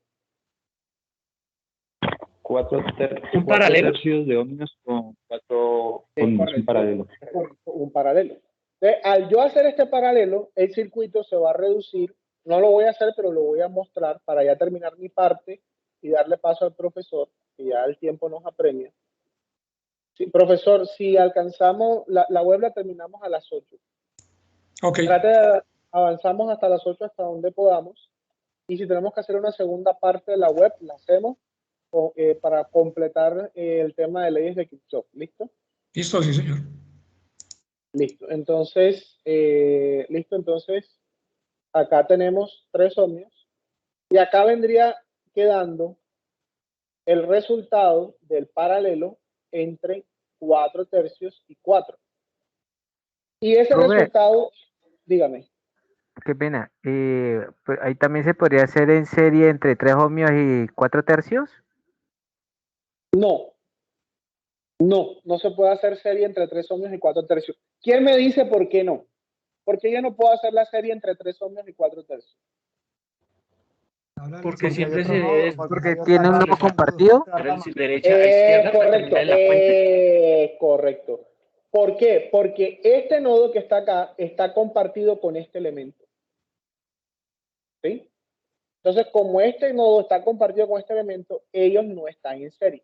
Recordemos, para que estén en serie, tiene que estar un elemento junto al otro, pero que no estén compartidos con un tercer elemento. ¿Sí? Entonces, yo por eso primero voy a hacer el paralelo entre estos dos y el resultado sí va a quedar en serie con esta resistencia, que es lo que pasa acá. Esta resistencia sería el paralelo entre estas dos y esta resistencia quedaría en serie con esta. Entonces, para hacer resolución de resistencias es muy sencillo, o sea, es bastante sencillo, de hecho. Entonces, yo le aconsejo que trate de ser ordenado a la hora de hacer sus ejercicios. Bueno, yo voy a terminar mi intervención para darle un espacio al profe. Creo que hoy se nos fue el tiempo más de lo esperado. Pensé que nos íbamos a demorar menos. Entonces, yo voy a dejar de compartir mi pantalla. ¿Listo? Y vamos a darle espacio al profesor Edgar. Hasta las 8 vamos, profesor Edgar. Hasta las 8 vamos. Y si es necesario hacer una segunda parte, hacemos una segunda parte. ¿Listo? Listo, sí, señor. Bueno, muy buenas noches para todos. Mi nombre es Orley Moreno. Para mí es un honor estar aquí con ustedes. Entonces, la parte que yo voy a apoyar es lo que se denomina leyes de Kirchhoff. Quisiera saber si me están escuchando y están viendo la pantalla. Sí, señor. Gracias. Perfecto. Sí, señor. Bueno, muy bien. Entonces aquí un repasito rápido lo que ya dijo el ingeniero Carlos Mauricio. Un nodo es un punto de un circuito eléctrico en donde se unen uno o dos más se unen dos o más conductores o elementos, ¿no? Entonces aquí es importante tener eso. La malla es cualquier trayectoria cerrada en un circuito eléctrico. Cerrada, como vimos, es que no haya, digamos, un circuito abierto o un elemento que impida que la corriente fluya, digamos, en ese circuito. Entonces, siempre una malla es un trayectorio cerrado. Y la diferencia de potencial, para recordar, pues que nos referimos, ya sabemos, es voltaje, caída de tensión, ¿sí? Recibe esos 3 nombres, diferencia de potencial, voltaje o caída de tensión. Entonces, es simplemente para recordar eso porque lo vamos a hacer aquí. ¿Qué nos dicen las leyes de Kirchhoff? Kirchhoff es un físico alemán que estableció estas 2 leyes, la ley de voltajes, que normalmente se conoce como LVK, que también se llama la segunda ley de Kirchhoff y se denota, como les decía, por las letras LVK. Y simplemente describe cómo se comporta el voltaje en un lazo cerrado, en un circuito o en una malla. Estas leyes pues permite determinar las caídas de voltaje, las tensiones o el voltaje en sí que se está dando en un elemento que está dentro de esa malla o dentro de ese circuito. Y establece también que en un lazo cerrado, es decir, en un circuito como este, como ustedes ven, todo el circuito está cerrado, no tenemos ninguna apertura. Establece que en un lado cerrado la suma de todas las caídas de tensión o voltajes es igual a la tensión total administrada, y debe ser así. Entonces, si yo tengo aquí una fuente, como en este caso de 12 voltios, si yo sumo los voltajes o caídas de tensión en cada elemento que hay dentro del circuito, pues el voltaje de todos esos elementos debe ser igual al voltaje que nos está alimentando el circuito. Eso es lo que nos está diciendo aquí. De forma equivalente también se podría decir que la suma algebraica de las diferencias de potencial, es decir, de los voltajes en esos elementos, es igual a 0. ¿Sí? Entonces aquí podemos verlo, digamos, de esas 2 formas. Normalmente, como ya había explicado el ingeniero, en un circuito uno establece el sentido de una corriente. ¿cierto? Para este circuito. Entonces podemos decir que este circuito es de una sola malla y aquí se decidió o se estableció que para este caso la corriente circula en el sentido de esta flecha. Normalmente se usa en toda la parte de, pues, de análisis de circuitos que todo lo que circula en el sentido de las manecillas del reloj, pues tomamos esa corriente y esa corriente será positiva, digamos, irá desde positivo a negativo. Entonces, aquí en nuestra fuente, si vamos a asignar, digamos, los signos en nuestra fuente de voltaje, pues el positivo está aquí, el negativo está aquí, lo ponemos así, y como estamos asumiendo que el sentido es en este, digamos, de izquierda a derecha, entonces nuestra corriente será positiva. Ponemos aquí el signo más para entender que en este sentido tenemos una entrada positiva de corriente, el negativo acá, nuestro positivo aquí, nuestro negativo aquí, un positivo acá, un negativo acá, un positivo aquí por donde entra el dispositivo y negativo por donde sale, ¿sí? Esto es muy importante porque esto es lo que nos va a permitir más adelante establecer la solución, digamos, de estos circuitos, sobre todo cuando tenemos más de una malla. Entonces, es bien importante que asumamos que en el sentido de la corriente asumimos que va de más a menos. Si va de más a menos, por eso se colocaron estos signos acá, ¿sí? Y acá lo que se entiende es que en este dispositivo, que sería nuestra fuente de voltaje, el desplazamiento se hace de menos a más. ¿Listo? Entonces acá, si nosotros tomamos la suma algebraica de los voltajes en cada dispositivo, entonces llamamos acá el voltaje de la fuente, como la corriente está entrando desde la parte negativa, se asume que esta es una caída de tensión negativa, ¿sí? Y las demás todas son positivas, porque la corriente va de más a menos. Así lo asumimos nosotros cuando colocamos estos signos. Y esa suma algebraica, por lo que dice aquí, en el concepto teórico, debería ser igual a 0. Ahora, si nosotros despejamos el voltaje de la fuente, pues lo pasamos al otro lado de la igualdad, cambia de signo, y quiere decir que el voltaje de la fuente será igual a la sumatoria de todas las caídas de tensión en el circuito. ¿Listo? Entonces, simplemente es como la explicación gráfica y formal de ecuaciones de lo que dice esta ley de Kirchhoff, la ley de voltajes. Bueno. Aquí, digamos, aparece ya un circuito con varias mallas, ¿cierto? Aparece un circuito que tiene, perdón, acá sacamos esto, la pluma. Tenemos una malla aquí, otra malla aquí y otra malla acá. Tendríamos 3 mallas.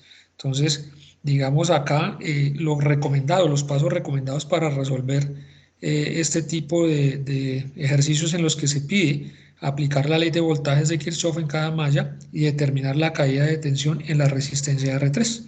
Es decir, nos están pidiendo, acá tenemos las resistencias, acá está R1, R2, R3 está aquí arriba, R4. Nos están pidiendo calcular el voltaje en R3, ¿sí? Los pasos sugeridos, ¿cuáles son? Identificar cuántas mallas tiene el circuito. El paso 2, escoger una dirección para recorrer cada malla en sentido contrasentido de las manecillas del reloj. Esto hace referencia ¿a quién?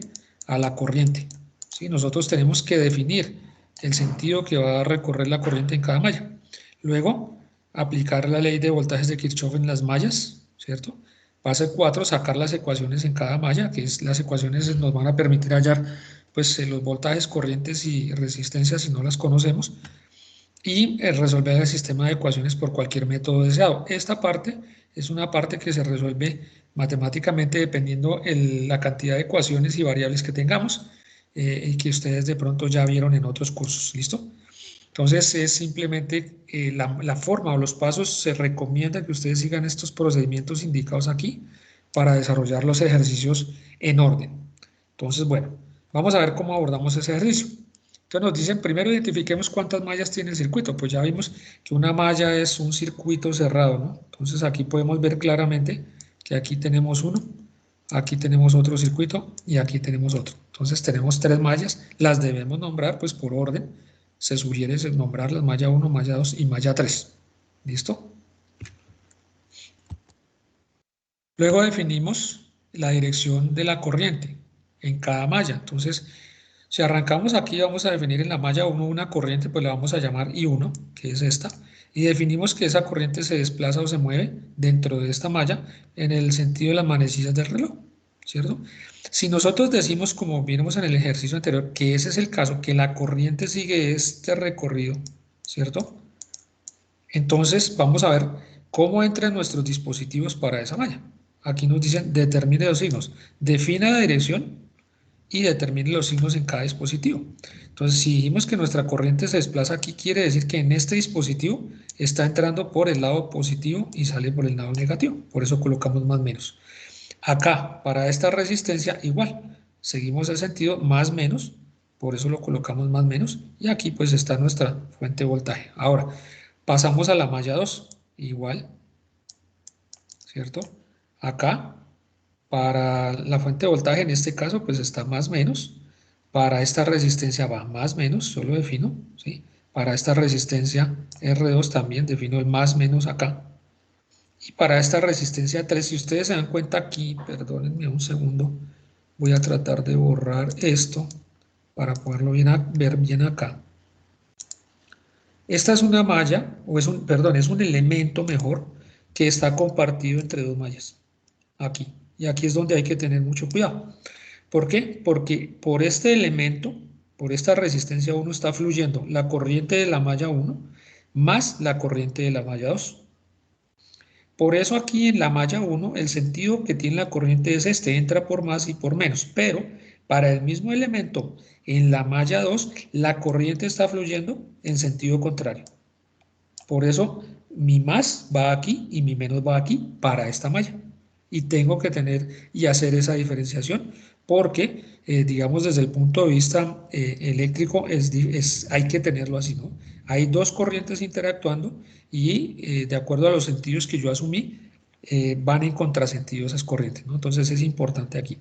Lo mismo donde va a suceder cuando analicemos la malla 3. Entonces analizamos la malla 3, usamos este sentido de corriente y empezamos a ver qué pasa con nuestros elementos. Para la resistencia 5, estamos entrando entonces, si es una corriente que va así, el positivo estará aquí, el negativo aquí. Si voy a la resistencia 3, defino que la corriente se desplaza de más a menos, entonces más, menos para este dispositivo. Y sigo acá, en resistencia 4, va de más a menos, más, menos aquí. Acá entramos a la fuente de voltaje, pues ya está definida su polaridad, quiere decir que ahí nuestra corriente en teoría va a ser negativa porque estamos entrando de menos a más. Listo, si nosotros analizamos entonces, por ejemplo, este elemento compartido acá, vemos igual que para esta malla, el sentido de la corriente que tiene la malla 2 va en contrasentido para este elemento en la malla 3, ¿cierto? Entonces, por eso los signos van contrarios. Listo, eso es muy importante porque recuerden que como vamos a aplicar leyes de Kirchhoff y dice que las sumas algebraicas de los elementos de los voltajes, pues hay que tener en cuenta los signos que deben tener esos dispositivos. ¿Bueno? Listo, entonces aquí ya hicimos los dos primeros pasos. En el tercer paso se nos pide aplicar la ley de voltajes, ¿cierto? En la malla 1, en la malla 2, en la malla 3. Y luego debemos sacar las ecuaciones en cada malla en donde se aplicó esa ley. ¿Qué tenemos acá en cuenta? Pues que al final la ley de Kirchhoff nos decía, ¿cierto? Que la suma de los voltajes en un circuito cerrado, en un circuito cerrado, debería ser igual a 0, o la suma algebraica, digamos. Si tenemos un circuito cerrado, esa suma debería, digamos, debe ser igual, la suma de las caídas de tensión en esa red debe ser igual a la suma del voltaje entregado por la fuente. Vamos a tener aquí en cuenta las leyes de Ohm y vamos a ver cómo podemos resolver aplicando la ley de voltajes en la malla 1. Vamos a ver. Entonces, yo aquí tengo mi fuente, ¿cierto? Mi fuente de voltaje. Entonces, como la corriente está fluyendo, en este sentido estamos entrando por la parte negativa, pues lo voy a definir como menos 3 voltios.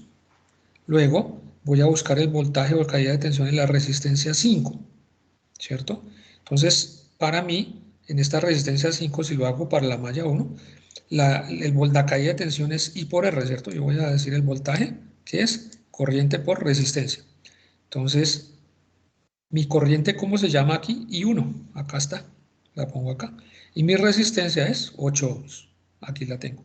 Simplemente lo que estoy haciendo es aplicando ley de voltajes porque tengo que hallar, primero aplicar la ley de voltajes, ¿no? Luego, paso aquí a la resistencia. Después de este elemento de resistencia 5, ¿cierto? Encuentro ¿cuál? Resistencia 1 para esta malla. Entonces, será la misma corriente 1 por el valor de la resistencia 1, que es 33 ohms. Ahora, como esta malla 1 está interactuando, este elemento que está aquí, que es la resistencia 5, está interactuando con la malla 3, entonces tengo que tener en cuenta también que se produce una caída de tensión por efecto de esta corriente que va hacia allá, en ese mismo dispositivo. Entonces lo tengo que considerar, ¿sí? Lo tengo que considerar. Entonces, en ese sentido, desde el punto de vista de la malla 1, si ustedes se dan cuenta, desde el punto de vista de la malla 1, la corriente por dónde está entrando a este dispositivo, por el signo menos, ¿correcto? Por eso yo coloco aquí entonces que esa corriente será el valor de la resistencia 5, que es 8, ¿por cuál corriente? Por la corriente 3, ¿sí? Pero esa corriente 3, desde el punto de vista de la malla 1, está entrando por el negativo, por eso acá el signo de ese voltaje o de esa tensión es negativa.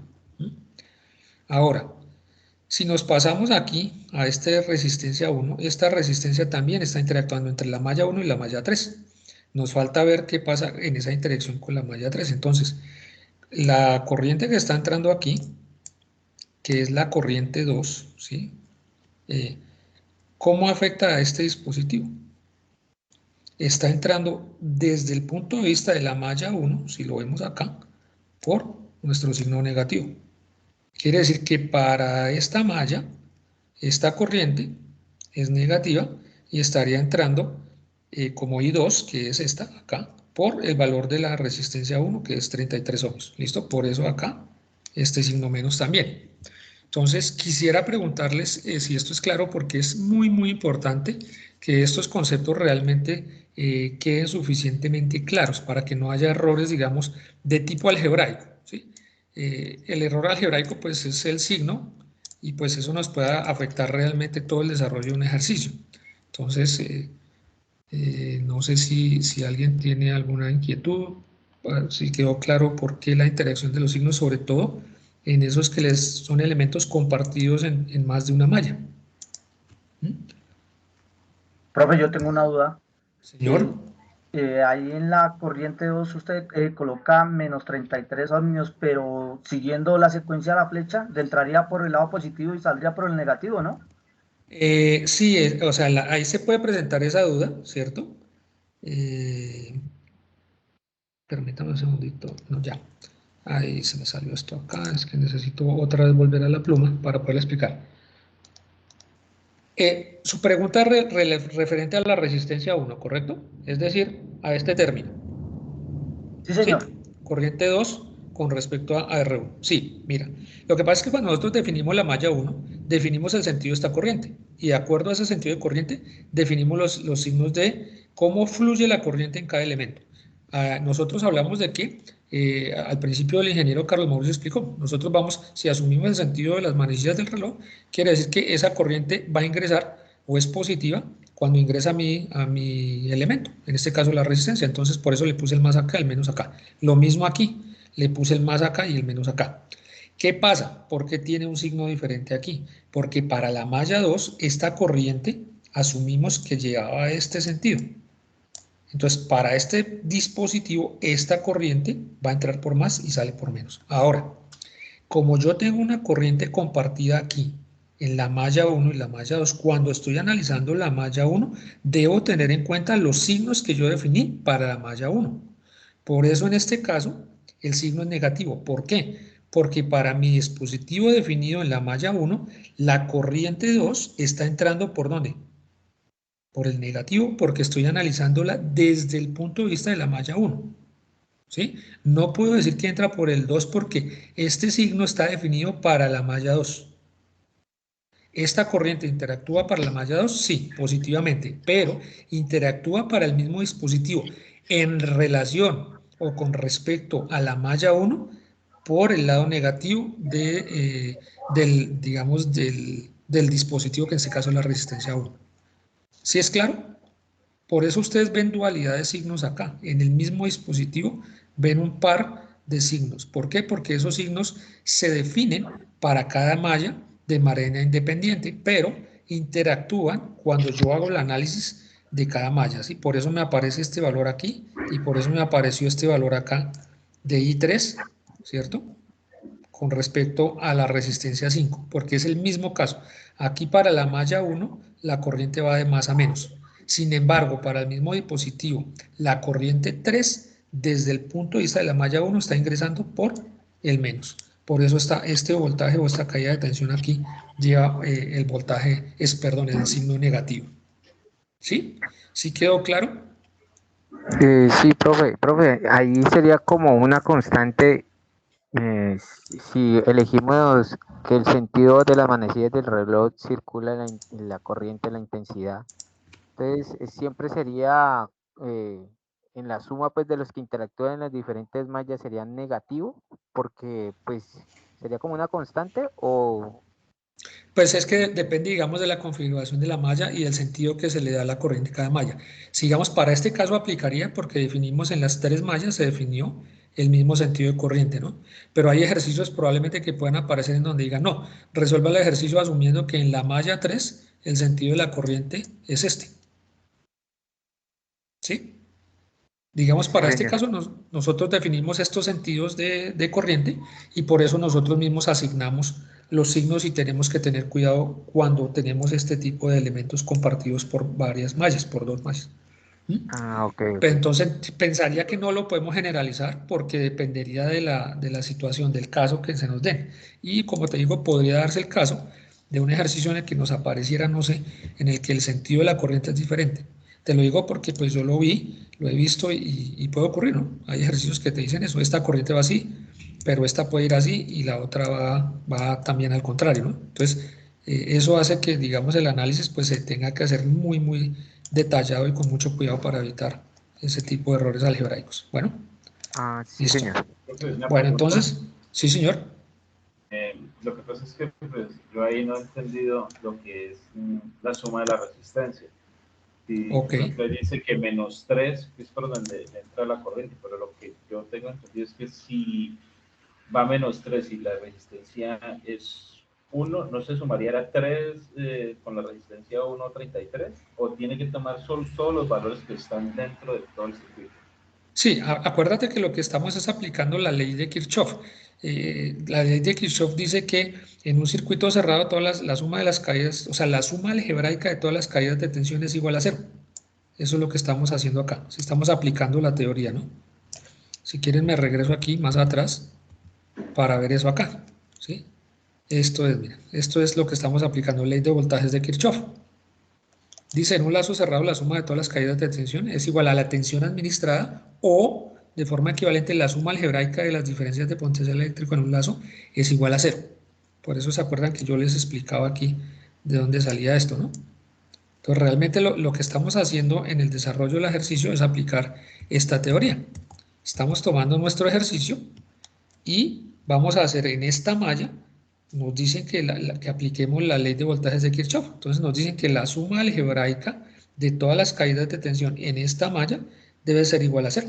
Entonces, ¿por qué yo estoy tomando que este voltaje es negativo? Porque si yo definí que la corriente va en este sentido, pues la corriente está entrando a la fuente de voltaje por el signo menos, por la parte negativa. Por eso va aquí este menos.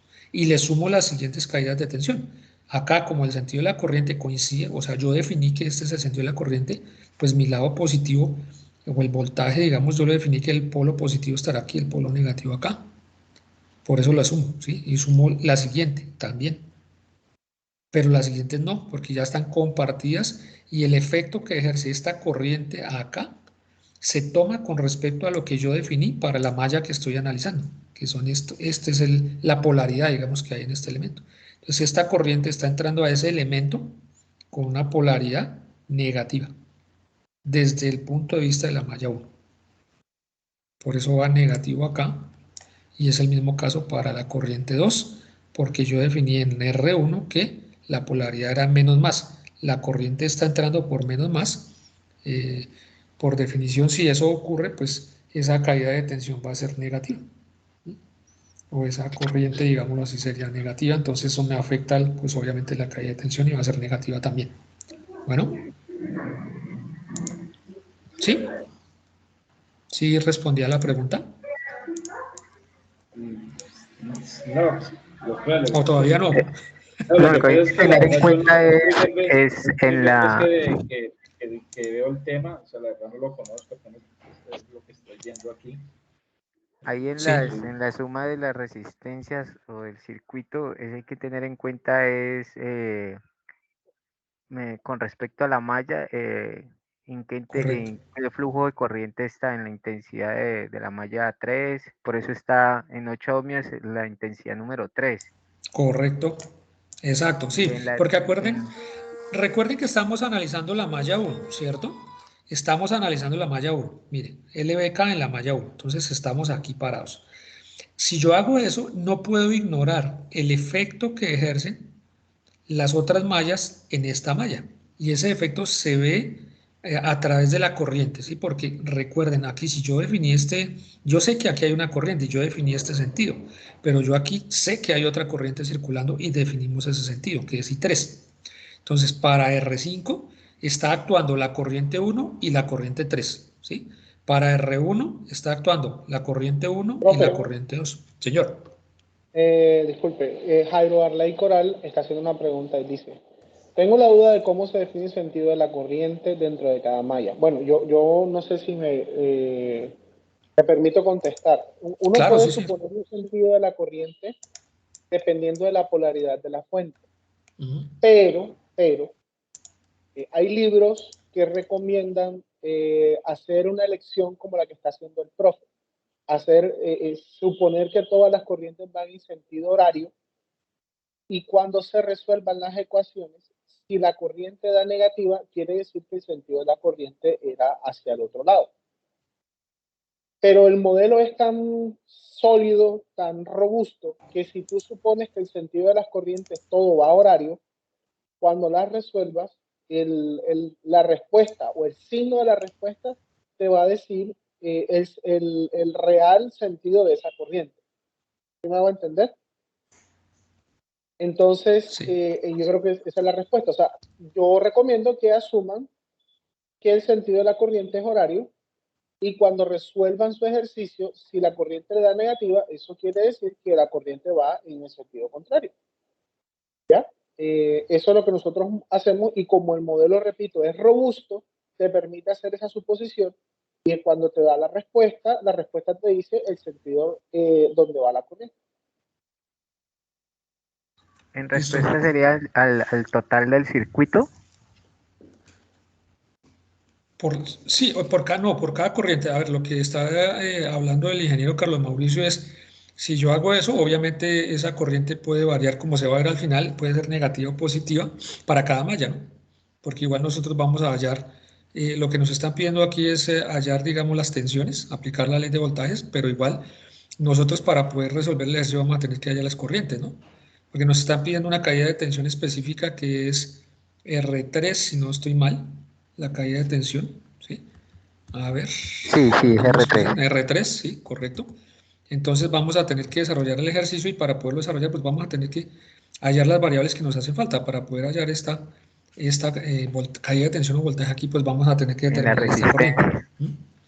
Entonces, digamos, aquí lo que yo le sugiero, digamos, sí, es lo que dice el ingeniero es totalmente cierto, y pues a nosotros, o a mí personalmente, me parece una forma sencilla de definir el sentido horario, como él lo mencionaba. Simplemente es tener cuidado que nosotros asignemos bien los signos solamente, ¿no?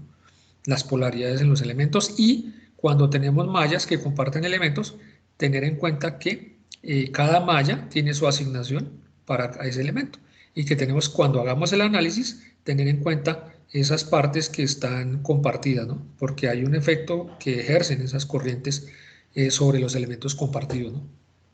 Entonces, pues esa es como la forma. Entonces aquí lo que se hace después de establecer la ecuación es simplemente simplificar. Entonces, digamos, acá nosotros establecemos ya nuestra primera ecuación.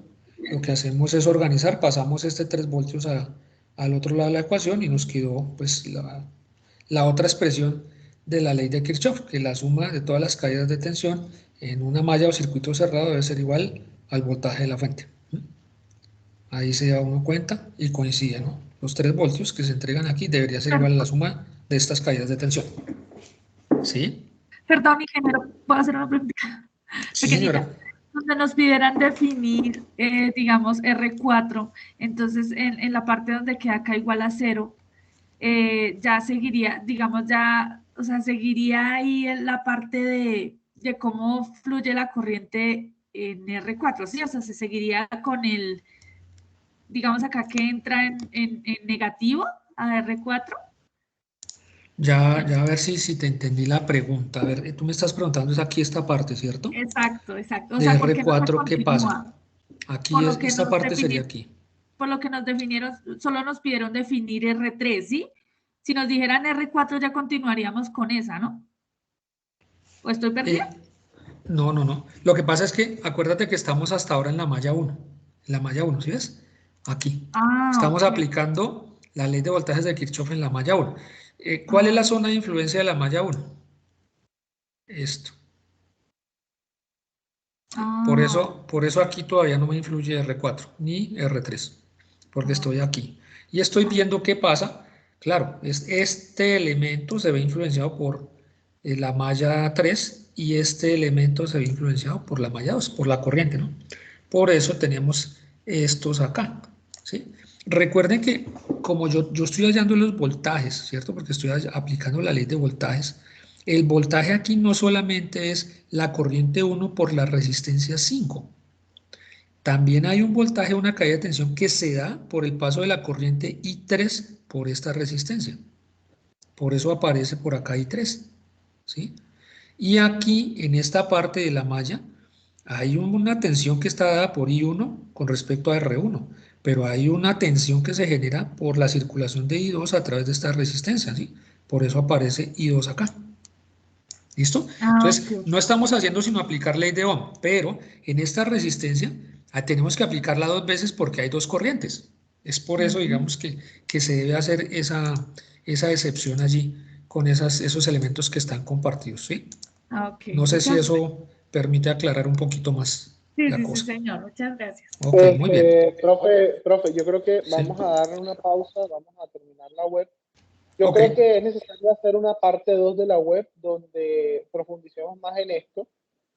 Entonces yo creería que la parte 1, que es como una parte introductoria, me parece que pues logramos el objetivo de hacer una introducción. Mañana mismo definimos la segunda parte de la web y le damos la invitación a los estudiantes. Listo, sí, señor. Le agradezco mucho a los estudiantes la participación, al profesor Ricardo su participación. Y bueno, espero que la parte de hoy haya sido clara para todos, haya sido ilustrativa. En este curso nos caracterizamos por querer que ustedes tengan las dudas o darles unas bases para poder afrontar y listo. Entonces, profesor Edgar, usted y yo nos colocamos mañana de acuerdo para enviarles la invitación a los compañeros para que hagamos la parte 2. Y claro tanto el video de la parte 1 como la parte 2 se lo va a enviar a todos los estudiantes. Tutor, pero fuera terminado el paso número 5, porque quedamos mucho con, o sea, quedamos el paso, el paso número 4. La parte 2 de la web la retomamos desde ahí. O sea, repetimos un poquito lo de Sí, no, volvemos a retomar el ejercicio, no hay ningún problema. Ok, listo, muchas gracias. Profe, qué pena, pero podrías hacernos enviarnos hoy esa para, digamos, en el trabajo yo puedo repetir mañana. Le agradecería para empezar la segunda, o sea, entendiendo más el tema.